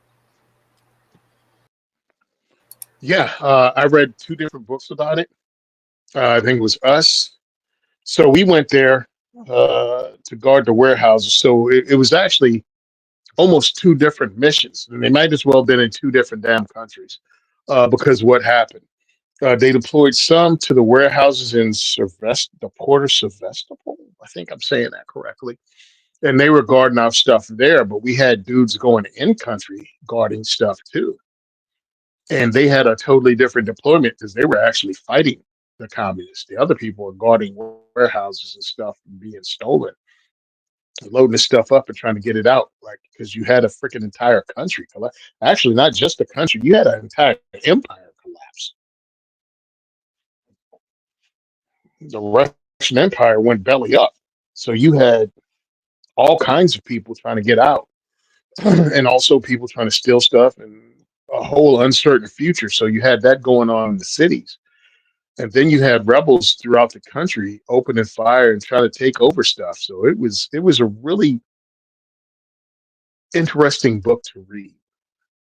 British were there, Canadians were there, and nobody really worked together. It was just a weird mashup of bullcrap. Now, here's a weird question, but just because I've been listening to a lot of podcast stuff today as I was doing stuff earlier, is that something that we at least learned lessons from, or was it just a bunch of bullshit and then clusterfuck and we didn't even learn a lesson from it? We never learned lessons that last more than a generation, dude. Well, I guess that's true. But every once in a while we go, okay, that was massively bad. Like, let's never do this again or something. Like, we didn't change policy or anything because of it, obviously. It doesn't sound like. Nope, not at all. Because what happened, it was it just showed how much of a fail international cooperation was. Small unit tactics, how to fight off rebel forces. Because understand, at the same time we're doing that in Russia, right? This was Army National Guard. They were fighting in, Russian winter, dealing with insurgencies. We were doing the exact same thing in Haiti with the United States Marine Corps and Chesty Puller. That's when Chesty Puller got his baptism under fire fighting in Haiti during World War One. He never got to World War One. Chesty Puller fought in Haiti, and if you read about that, same thing. Our insurgency warfare thing, but because we won there, more lessons were taken from that. But it was pretty much because it was small. It was taken in by the Marine Corps, not Big Army. Big Army ignored the lessons that were learned because there was no, great guy. There was no, what do you call it? Uh, Big moves, no land seized. You know what I mean? It was just a holding action for us to pull all our stuff out. So the lessons about insurgency and how to fight it were just left there and kind of forgotten. And I mean, hell, I stumbled across that book as a used book in the library in the 80s. And I just read it so much that the freaking pages fell apart. And then when I found the book again, it was under a totally different name. So it's been put out twice under two different names. So no, lessons were not learned in that one. And it sucks. I mean, think about how many different times the United States military came up with a sniper's program, a sniper's rifle program. I mean, they used them what in the Revolutionary War. I was They going to used say that it snipers started again a in the long time Civil ago, War. and they literally shit Mhm. canned it after every single, every single Every thing, every single time. every war. World War One, shit canned it. World War Two, shit canned it. Korea used them, shit canned it. Until finally, uh, um, white fella, what's his name? Hathcock and Captain Land came up with it again during Vietnam. It's like, no, we're going to make this a formal school. We're not going to just stop. Just stop having to relearn this every war. Well, again, I've just been listening to a bunch of podcasts and stuff, but all the way through the 90s, we assumed anything that would happen was going to happen in a jungle. And then in about 5 minutes, it all turned into desert and sand. And then now we don't even, you know what I mean? Like the culture is all desert fighting and that kind of stuff. You don't even think about jungle fights anymore, unless you think all the way back to Vietnam. Well, that's the corny reason because it's so stupid. Everybody wants to fight. They come up with the perfect way to fight the last war. Well, great, because the next one's not going to be like the last one. They haven't been. Now, the only thing that comes close is this forever war crap we've been doing since 2001, which is all over the world. People forget it's a war on terrorism. So we've been fighting in the Philippines. I mean, we've been fighting in the Philippines since I was stationed in Japan in '89. We've been fighting wars and running stuff in the Philippines that most Americans don't know about, which is ridiculous because it's out there. You just don't look. So the big thing is, the threat of China. Well, those are going to be island hopping campaigns. That's what we're looking at already. Um, we're opening up. We're opening up air bases that we had during World War II. We're opening them up again. Where we launched the damn, what is it? The nuclear attack on Hiroshima and Nagasaki. We just opened that air base up again. Well, okay, so there's a couple of tangents we go on. First, I wanted to say thanks again to the people that are watching us live. Give us some feedback. Otherwise, we're just sitting here BSing, and it's interesting, Pretty maybe. much. But again, most of the people are listening to this on podcasts, and they don't even think about the live interaction. But me personally, I'm a big fan of the live stuff. So, if you're out there, you're not an audience. It's Saturday night. Be part of the show. But Tony, we're 2 hours into this, and I know we started really late, so I don't know where you're at with your. Because this is already what 11? No, shit. This is 12 o'clock for you? Oh, Midnight? really? Yeah, I didn't even pay attention, dude. So one of the things I was going to is it Bend Your Ear? What I was going to bug you about, because I had just listened to it the other night and we didn't get a chance to talk off air, so we don't have to talk about it if we want to. But the Sean Ryan guy who does interviews, right? I don't listen to that guy on the regular, but when somebody says something, I don't mind listening to that guy. I kind of like his style where he just asks a question and sits there. So I don't mind, but at the same time, he interviews a lot of different people that I'm not always all that interested in. So I don't listen to every one of his shows. So that being said, I can take him or leave him. Let's say I like him, but I don't listen to every one of his shows. Somebody said something about, I can't remember which one they said to go listen to, or maybe I just saw something that piqued my interest, but I went to listen to one and I listened to the one, wait, the hell? I can't remember which one I listened to, but I ended up listening to I listened to the one about drones. And first off, do you listen to his shows at all? And then the second question is, I listened to the one about drones and I listened to the one about the FBI lady. So I guess the first question is, do you listen to his shows, or have you listened to his recently? To know what I'm even alluding to at this point? Oh, sorry, I had it on mute. Yeah, I've listened to his shows. I've watched the shorts on YouTube Shorts. I've watched some of his stuff, and then I went looking for some other stuff. I think he's interesting. I think he's one of those dudes who love having veterans on, special forces dudes on, because he was one, and they speak the same language. So he had the guy about the drones, and they were talking about, oh no, it wasn't the drones. What am I thinking? The drones were part of the story, but what he had on was, I don't know who the guy is, but some guy who was contacted by the guy. What do you say? The Tulsa? No, what's it called? The Tesla Cybertruck thing at the Trump Tower in Vegas. I'll just say it that way so everybody knows what we're talking about recently here.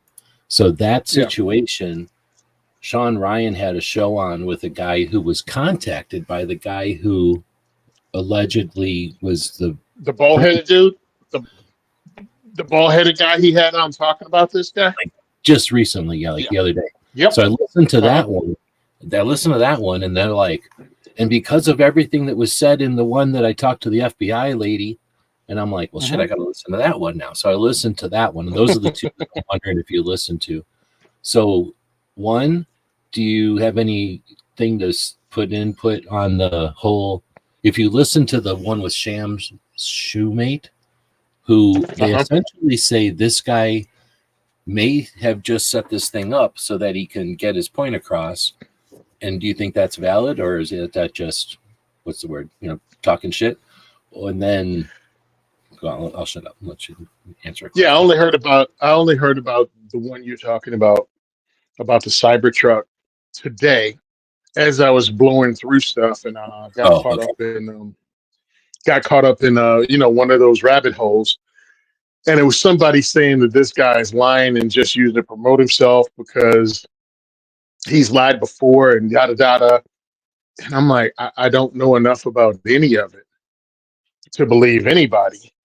But at least the guy's peeking on it, and you can figure it out by watching yourself. I haven't commented on any of this stuff because I like what somebody said. Wait 3 days, because you're not getting good information. You're just getting rushed information. Yep. And to try to make a decision on any of it, everyone's trying to get info out the door. And the initial things they said are usually wrong, usually hyperbole or guessing. And then it's immediately forgotten that they said this thing, hour number 4 of it. And now it's 4 days later, and the story is totally different. And then 2 years later, there was a conspiracy because this was the first reports. And this is what ended up, they said, was the official story. See how crazy that is? Like they created the ripples that they go back later and see, call fingerprints. Yeah. And it's like, yeah, if you don't know how news works or how stories break, yeah, you get different stories until it's all figured out. It's not a conspiracy. They just got it wrong. Um, so yeah, I'm not commenting on it because I don't know what the truth is. I don't know any of these people, and it's way too early. Do I find it really weird? Everything that's been said? Yeah. Do I find it crazy that we had three different attacks in three different places across the country? And then you remind me of the FBI lady that said there were going to be small lone wolf attacks, and then there were going to be large mass attacks coming later on. I can't doubt it, but almost every incident in our entire lives has been called a lone wolf attack. There's never been a conspiracy that we know about. Every attack you know about has been lone wolf. Timothy Vivay, lone wolf. Uh, You're what's saying his that's name? the official story, or you're saying that's what you suspect it's always been? Individuals, not. I think sometimes they were individuals. Sometimes it might not have been individuals. I mean, this is the same country that was setting up to have, American agents attack people in Florida and Cuba and blame it on Castro. Nobody went to jail over that. No one got fired. The guy that proposed the idea became freaking head of Supreme Allied Command in NATO. So there's been no downside to doing that. So I'm 100% willing to believe Americans have been set up to kill other Americans with help from the American government. I don't think that's crazy. Well, that's one of the Sean Ryan, the host guy. That's one of his points is that he's, he says over and over, like, well, I don't trust anybody in the government. I don't trust the government. And like, because I don't trust the government, it's tough to know what's legit and what's just, somebody, hyping up just, rumor. But, or you said it better than that, but interesting. The parts When you understand, I haven't listened to the when whole you, thing because it's like an hour or something, and what I do is I listen to it after the fact on like double speed. So I listened to it for probably about 45 minutes because I'd say I listened to it on double speed for most of it. But then once they started getting into some of the details, I had to slow it down and listen to it at regular speed because it was just not catching all the details. But I guess what I'm getting at is the part that, and the reason it's interesting reason I'm bringing it up with you is it was the guy, the concept is the guy Sam Shoemate, who you're saying some people say he's lied before, right? Is that what you were talking about?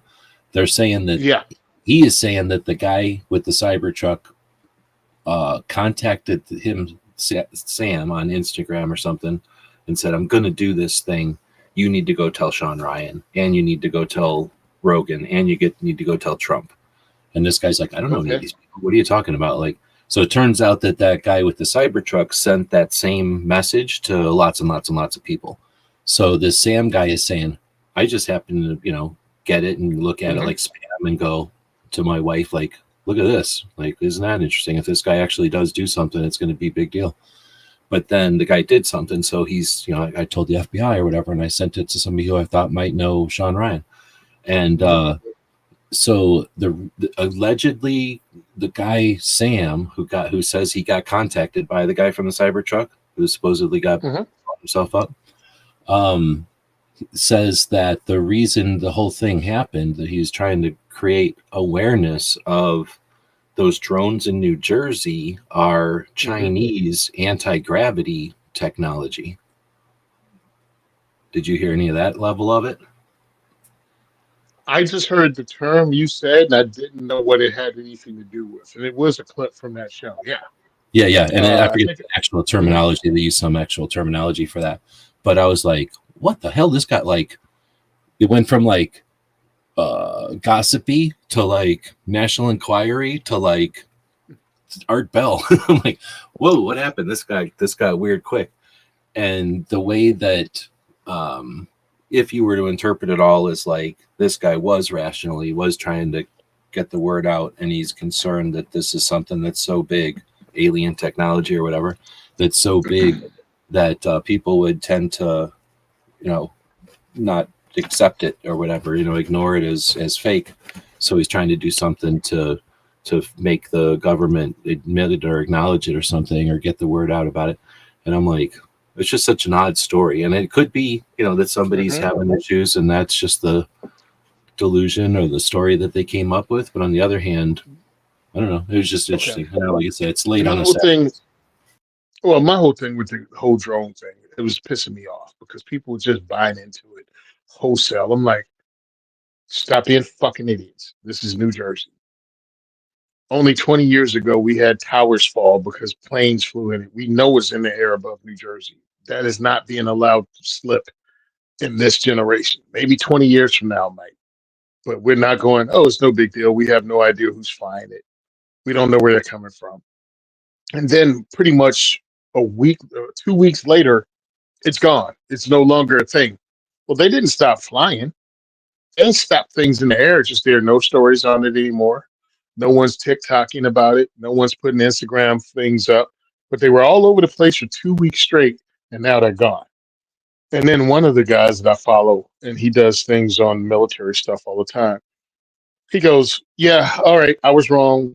It's not, check." He was like, a year ago, we signed a thing that they can do drone testing, whether civilian or military, during in a corridor from Maryland to New Jersey.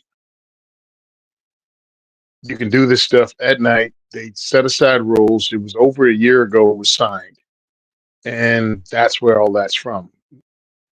That was one of the things I heard, and that kind of made sense.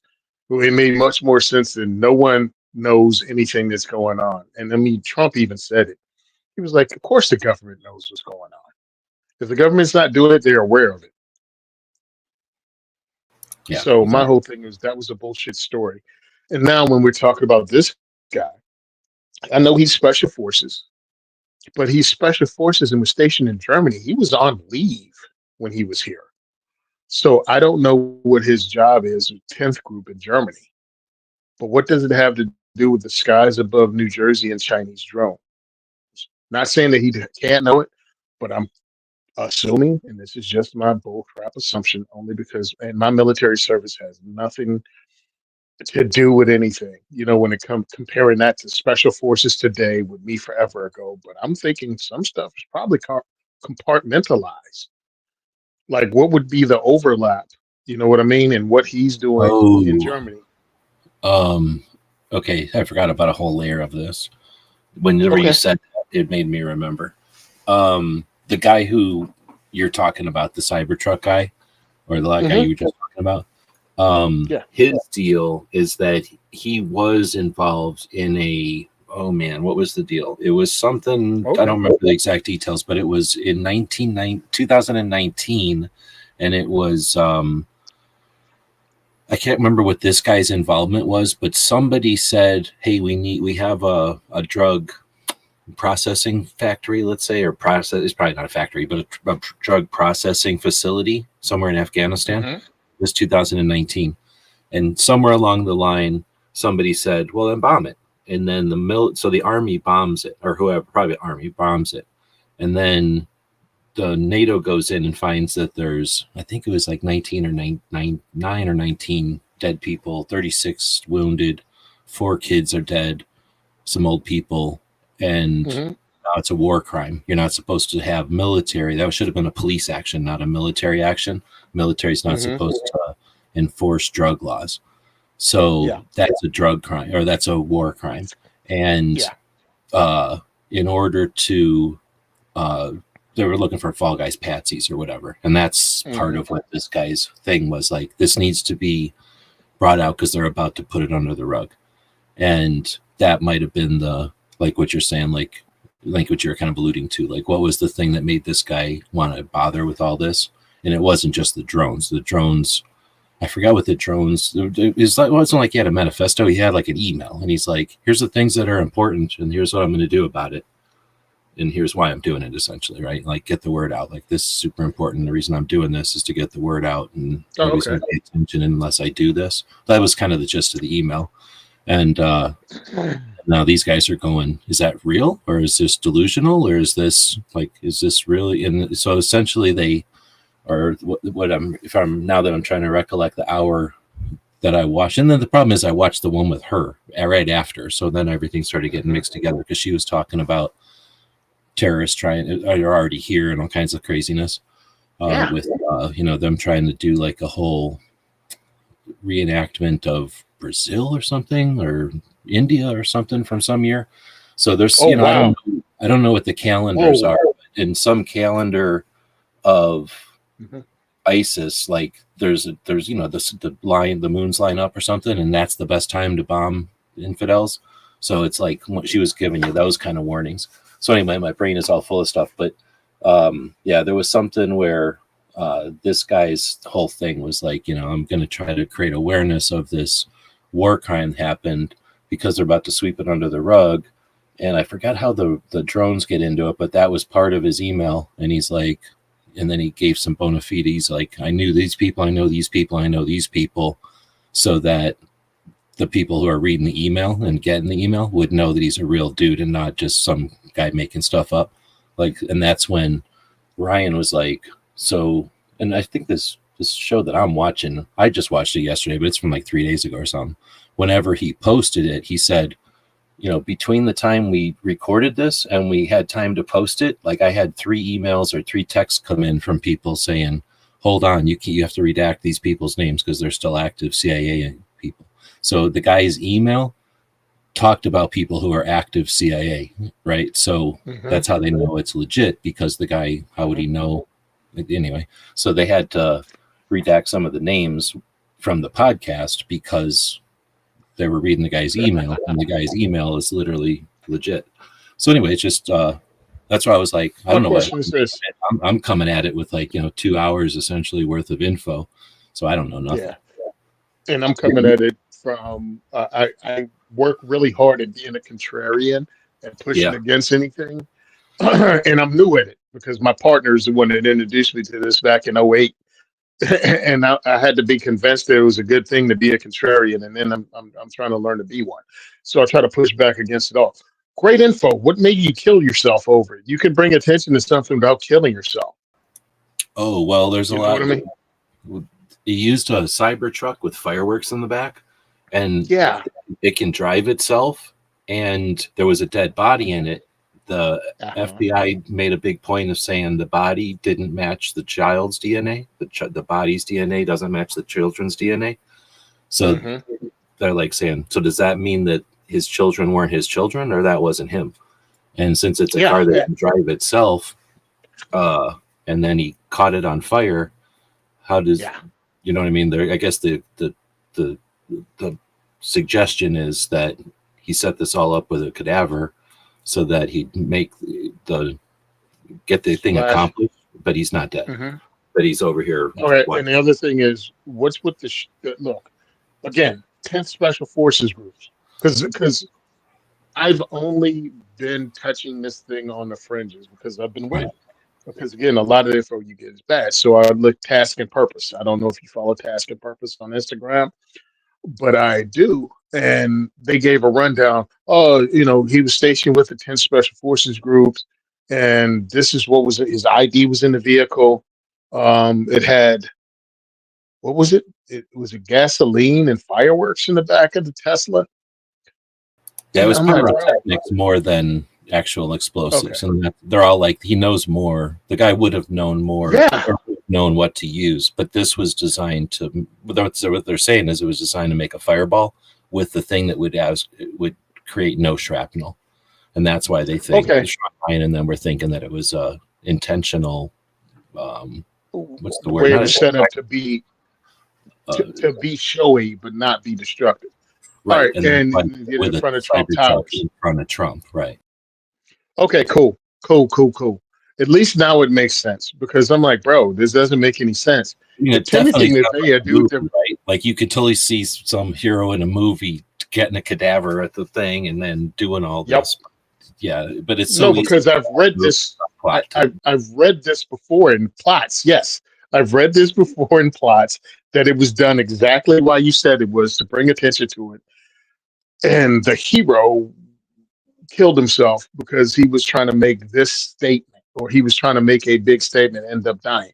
But yeah, so okay, cool. Because I'm like, yo, dude, if you and I know, if Timothy McVeigh knew how to make a good bomb out of poop, fertilizer and diesel fuel,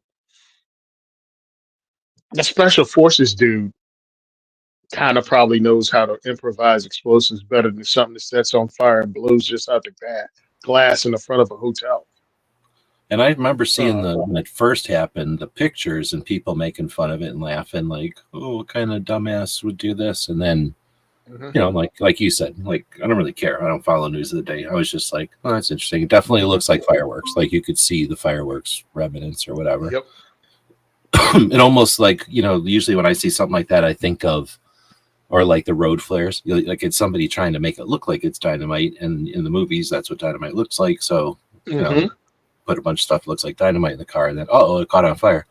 I assumed it was something like that because I didn't put much thought to it until I seen this. Like I don't know what to call it, a conspiracy theory, really, because like I say, the Hmm. guy. Well, and I guess what happened is the guy wrote this guy an email, the guy who was on with Sean Ryan, Hmm. and Right. Yeah. Sean Ryan's like, "Well, let me check my emails." Like they took a pause, and he's like, "Yeah, sure enough, I got that email too." And then he asked around, and like a whole bunch of people got that email. So the guy did send the same email, like literally the same email, Okay. Cool. to like pretty much everybody. But the problem is he outed like all these, I guess, a number of CIA operatives in the email. So, but it's to Ooh. people who knew who they are. I mean, that was the point, I guess, to send it to people. That was his Hmm. motivation. I know who these people are. You know who I am now. Hey, dude, if he's telling the truth, I mean, it's great. How do you come through? Especially if the government's involved. Again, don't trust government. Don't know why you did. Either you know history. Was it either you know history or you trust government? You can't do both. It's just That that was a simple. good like back of the t-shirt type of saying. Yeah, it really is. I might make that a shirt and sell it. Why not? Um, because I was just listening to something about Spanish American War and the sinking of the USS Maine. And that's whole thing. Spain was like, we never torpedoed a damn thing. We wanted to keep America out of the war. Who blew up the ship? You know what I mean? And it was like, yeah. So that's often seen the sinking of the USS Maine, which supposedly started the Spanish American War, is really seen as the first case that we can actually point out as yellow journalism because the newspaper, that the Hearst papers at the time, was trying to push us going to war, and they used that as an excuse to push the country to go to war. Oh, like the boat just So blew up on its own or something, and they're like, "Look what the yeah, Spanish." yeah, the USS Maine blew up on his own, and they're trying to say that Spain sunk it, attacked our ship in the middle of Havana Harbor. And Spain is like, no, we didn't. And they're like, too late now. We're kicking your ass. And we ended up taking the Philippines, Puerto Rico, and Cuba. And I think we also got Guam. But yeah, we took the last of Spain's empire. And that was the excuse we used to do it. And meanwhile, every investigation pretty much says no outside force sunk that thing. And then it So, comes down to, well, did we blow our own thing up? And Fat Electrician had me laughing because he was like, well, think about this. We had black powder at that time that was used to blow stuff up. We also had coal fuel, and that was dangerous uh, because the fumes that build the coal dust builds up. So that could set off an explosion. So you had to be very careful with open flames around that. And we were in the water off a country known for their cigars. So do you think somebody actually blew us up, or do you think a couple of dudes are smoking cigars in the wrong place? He's like, chances are, just saying.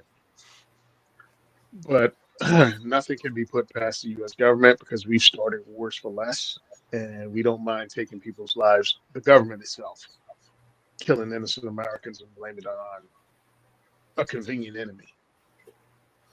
well, I think I that mean, we've got a lot of this isn't unique to us, but no.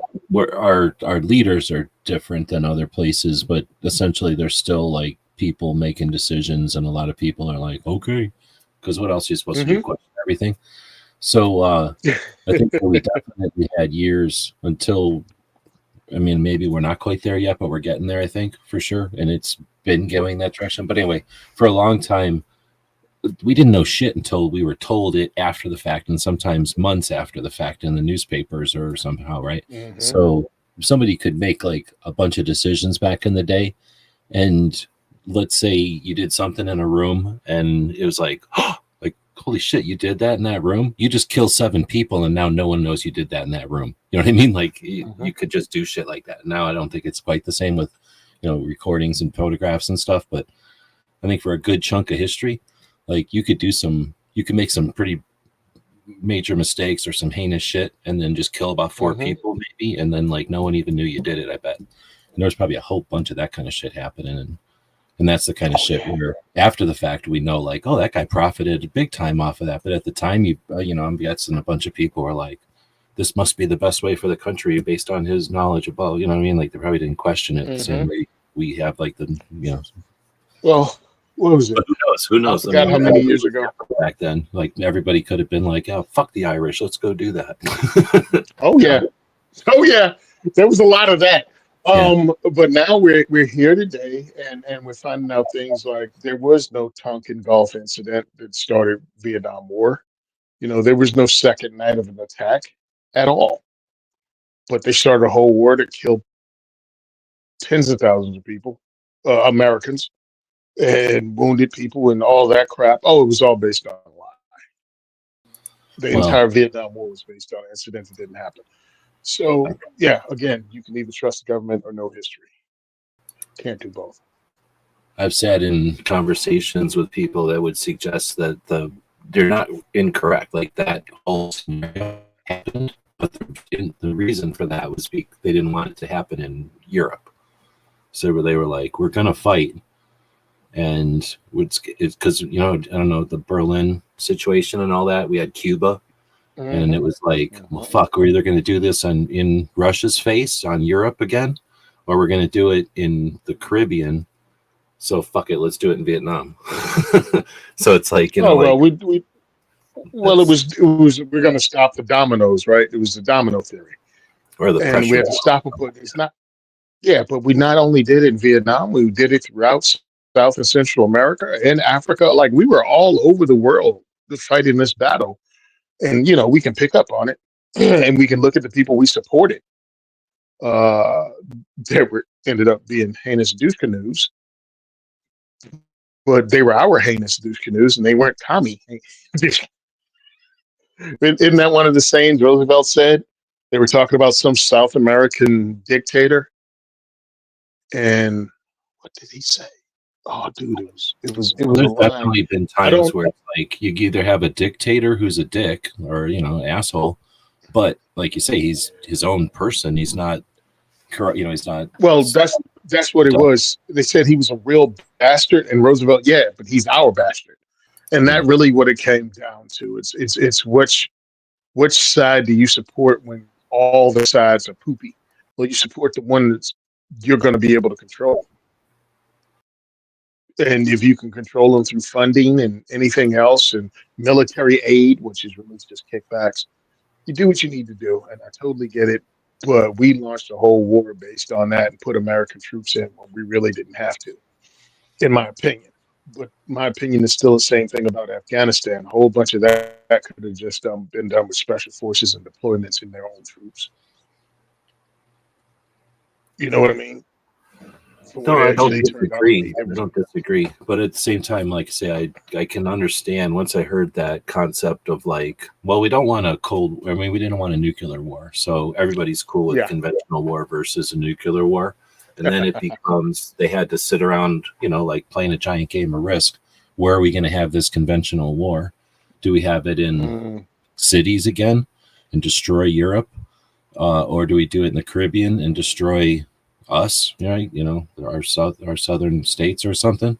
So I'm sure, when I don't know how the hell they picked Vietnam and not any number of other fucking places on the planet, but so anyway, I've heard of that concept before, and actually, once I heard that, I was like, okay, I'm not saying it excuses anything, but I can understand why because we were living in, I guess I was going to say after World War II, we were living in a planet where there was still physical, or what do you call them, like political boundaries, like lines on the ground were in dispute. To most of that extent, that's done now. Like everyone's, every square foot of dirt is owned by somebody at this point. And while there are a couple of probably borders are in dispute, I mean, there's not that many borders in dispute, but after World War II, there was a fuck ton of them, and that's when that's the whole Cold Hmm. War, right? Is like that concern that Russia was essentially taking as many states as they wanted by just sucking them up with the whole Well, free money. well, that was the thing, and it's hilarious too because I look at it and I laugh. I'm like, you created that monster.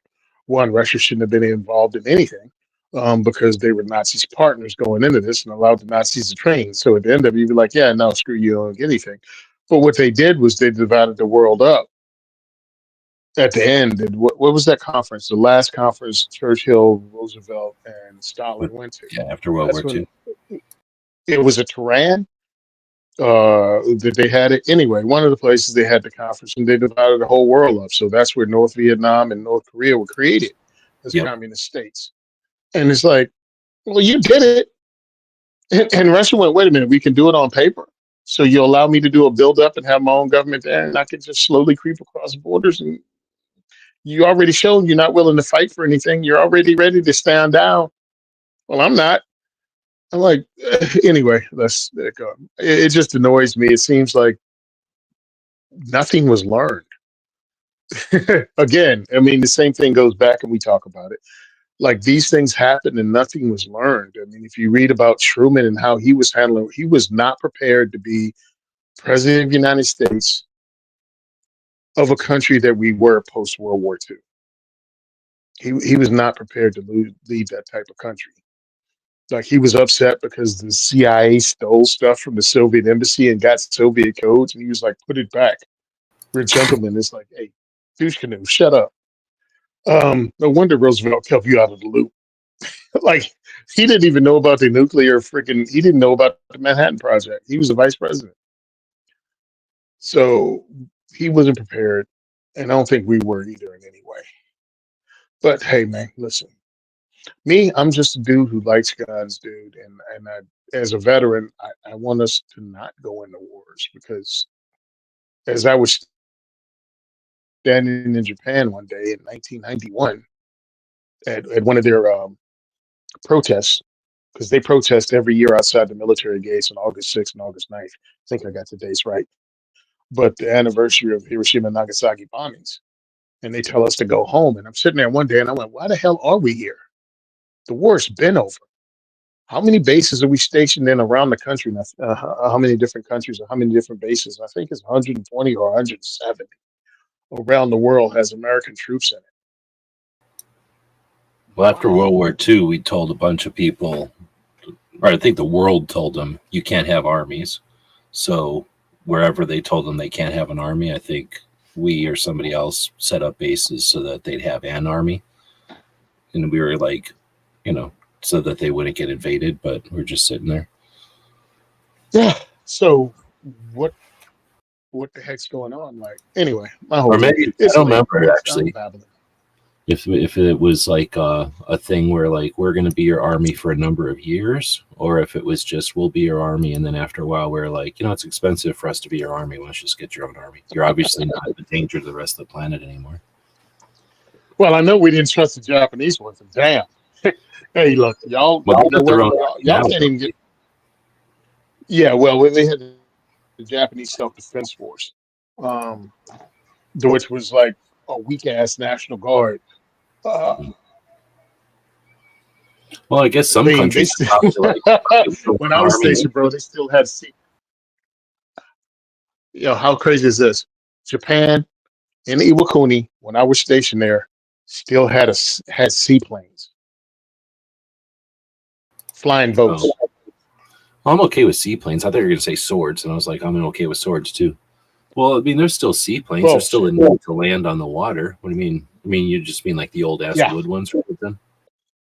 Oh no, no. I mean, it was still a Grumman seaplane, but I'm like, yo, bro, that that's World War II era everything. The It only is, thing that but was up to on a date is freaking probably the island. electronics. Well, I mean, I guess if you're talking Yeah. about like World War II plane, no, yeah, like buy a new plane. But I'm saying, I guess I see a seaplane when you live on an island that it just makes sense. You got a runway all around your island. Yeah. Yeah. But I don't. I would think of it like an island. I mean, it could be. I've never been to Hawaii, but Hawaii or Japan's way fucking bigger than Hawaii. So I'm guessing Much. 80% of Japan doesn't feel like an island because it just feels like you're living on land. Well, no, I'm sitting here thinking, yo, bro, I totally get where you're coming from, but Philippines don't have seaplanes. Yeah, Yeah. there are other island nations out there. Yeah. Um, whatever, dude. I just saw it as we didn't trust Japan with having a military for good dang reason.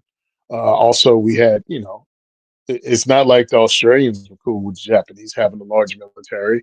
It's not like our allies anywhere in the Far East were cool with Japan building up a military. Now we're trying to encourage them to do it again.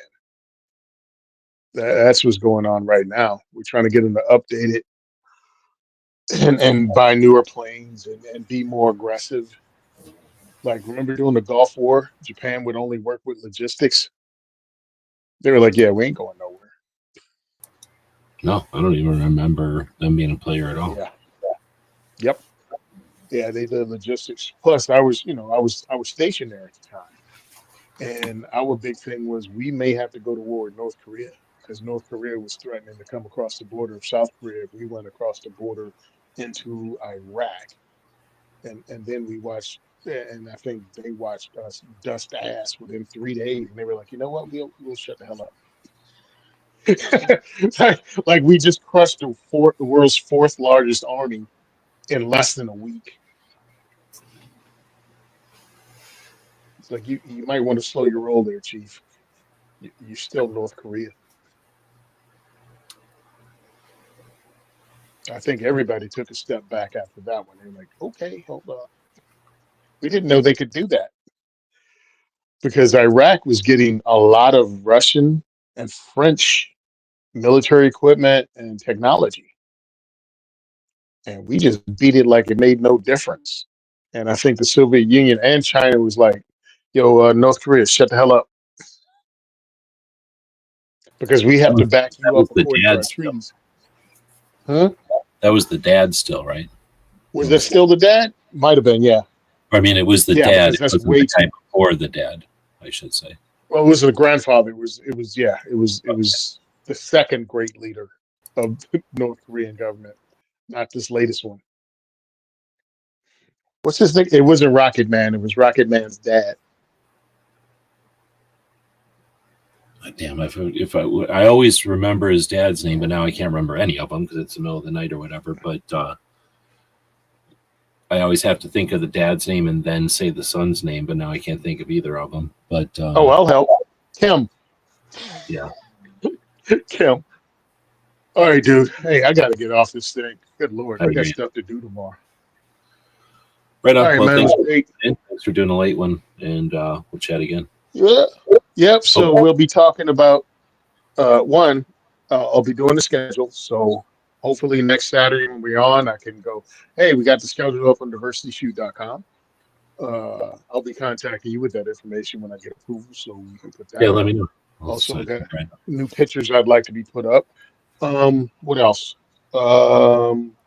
Watch Firearms Insider Gun and Gear Review podcast Tuesday. We're going to be talking about this Henry, among other things. We'll be talking about it, and I'll be able to actually look at my video that I took at the Great American Outdoor Show of it and my initial thoughts of it. So we'll be talking about that on Tuesday. And outside of that, I got some stuff going on, but we'll talk about it later. Thanks for having me on, man. I really appreciate it. Go to diversityshoot.com if you want to help us out. I'd really appreciate it. All right, we'll see you all next week.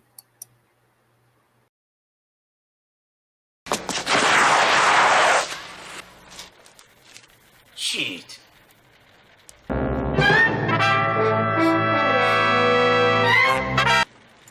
Ninja? Ninja!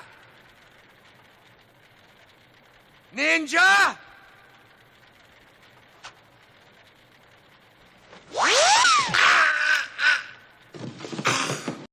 It's 11:59 at Radio Free America, and this is Uncle Sam with music and the truth until dawn.